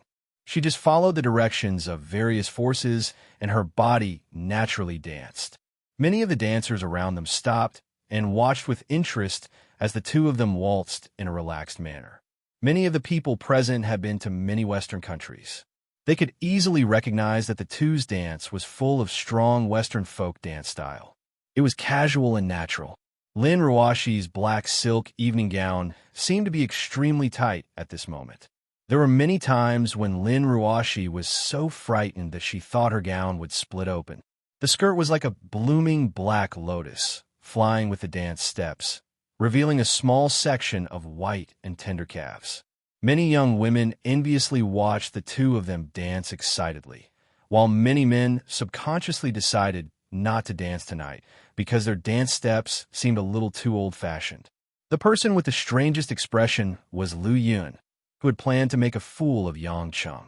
At this moment, there was a smile on Lu Yun's face, but it was gray. His eyes reflected the figure of the man and woman on the dance floor, as if he wanted to burn them. Tang Wan, who was drinking cocktails in the corner, watched for a while. The Kai sisters were also a bit surprised. The Yang Chung they knew had never shown such a side. When the waltz came to an end, many of the people at the side were not satisfied enough. They shouted for Yang Chun and Lin Ruoshi to dance again. Lin Ruoshi was panting. Her pink face was full of red, and her eyes were moist.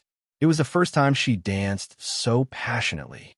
In the end, There were even many movements where her body was completely on Yang Cheng's body. It was only with Yang Cheng's strength that she could perform those difficult movements. At this moment, when she stopped, Lin Ruoshi realized how bold she was. Her face was even redder, and she didn't dare to look up at Yang Cheng. Yang Cheng didn't feel that it was too difficult. In fact, Lin Ruoshi's basic skills were very good. He only needed to give her a little guidance, and many of the movements would come naturally. "Do you still want to dance?" Yang Cheng asked with a smile. Lin Ruoshi lowered her head and shook it gently. "Isn't this kind of dance more interesting than taking the stiff route?" Yang Cheng asked happily. Lin Ruoshi suddenly asked, "Have you danced with many women?" Yang Cheng was speechless. He swallowed his saliva and said, "Why do you ask? You are very familiar with it. You used to dance like this abroad, right?" Lin Ruoshi raised her head, and he couldn't see any expression. Yang Cheng carefully replied, "I danced in some bars. You know, the bars abroad are more open. It is normal for people to dance together, and the movements are much more exaggerated." Lin Ruoshi nodded. "I seem to understand why you are like that. You must have been living abroad. It must be very, very what?" Yang Cheng asked. Lin Ruoshi sighed. "Let's not talk about it. Let's go. I'm tired." Yang Cheng felt helpless for a while. Why did she stop halfway? What kind of habit is this? Isn't she making me anxious? However, from the looks of it, Lin Ruoshi didn't seem to be in a cold war with me anymore. This is also good news. However, what they didn't expect was that after Yang Chen's interference, basically no one danced on the dance floor anymore. Everyone felt that their dance steps weren't pleasing to the eye, so they started drinking and chatting, pretending to be busy. As the host, Liu Kambai directly walked up to the stage and announced that the dance party would end early, and the main event of the night, the charity auction.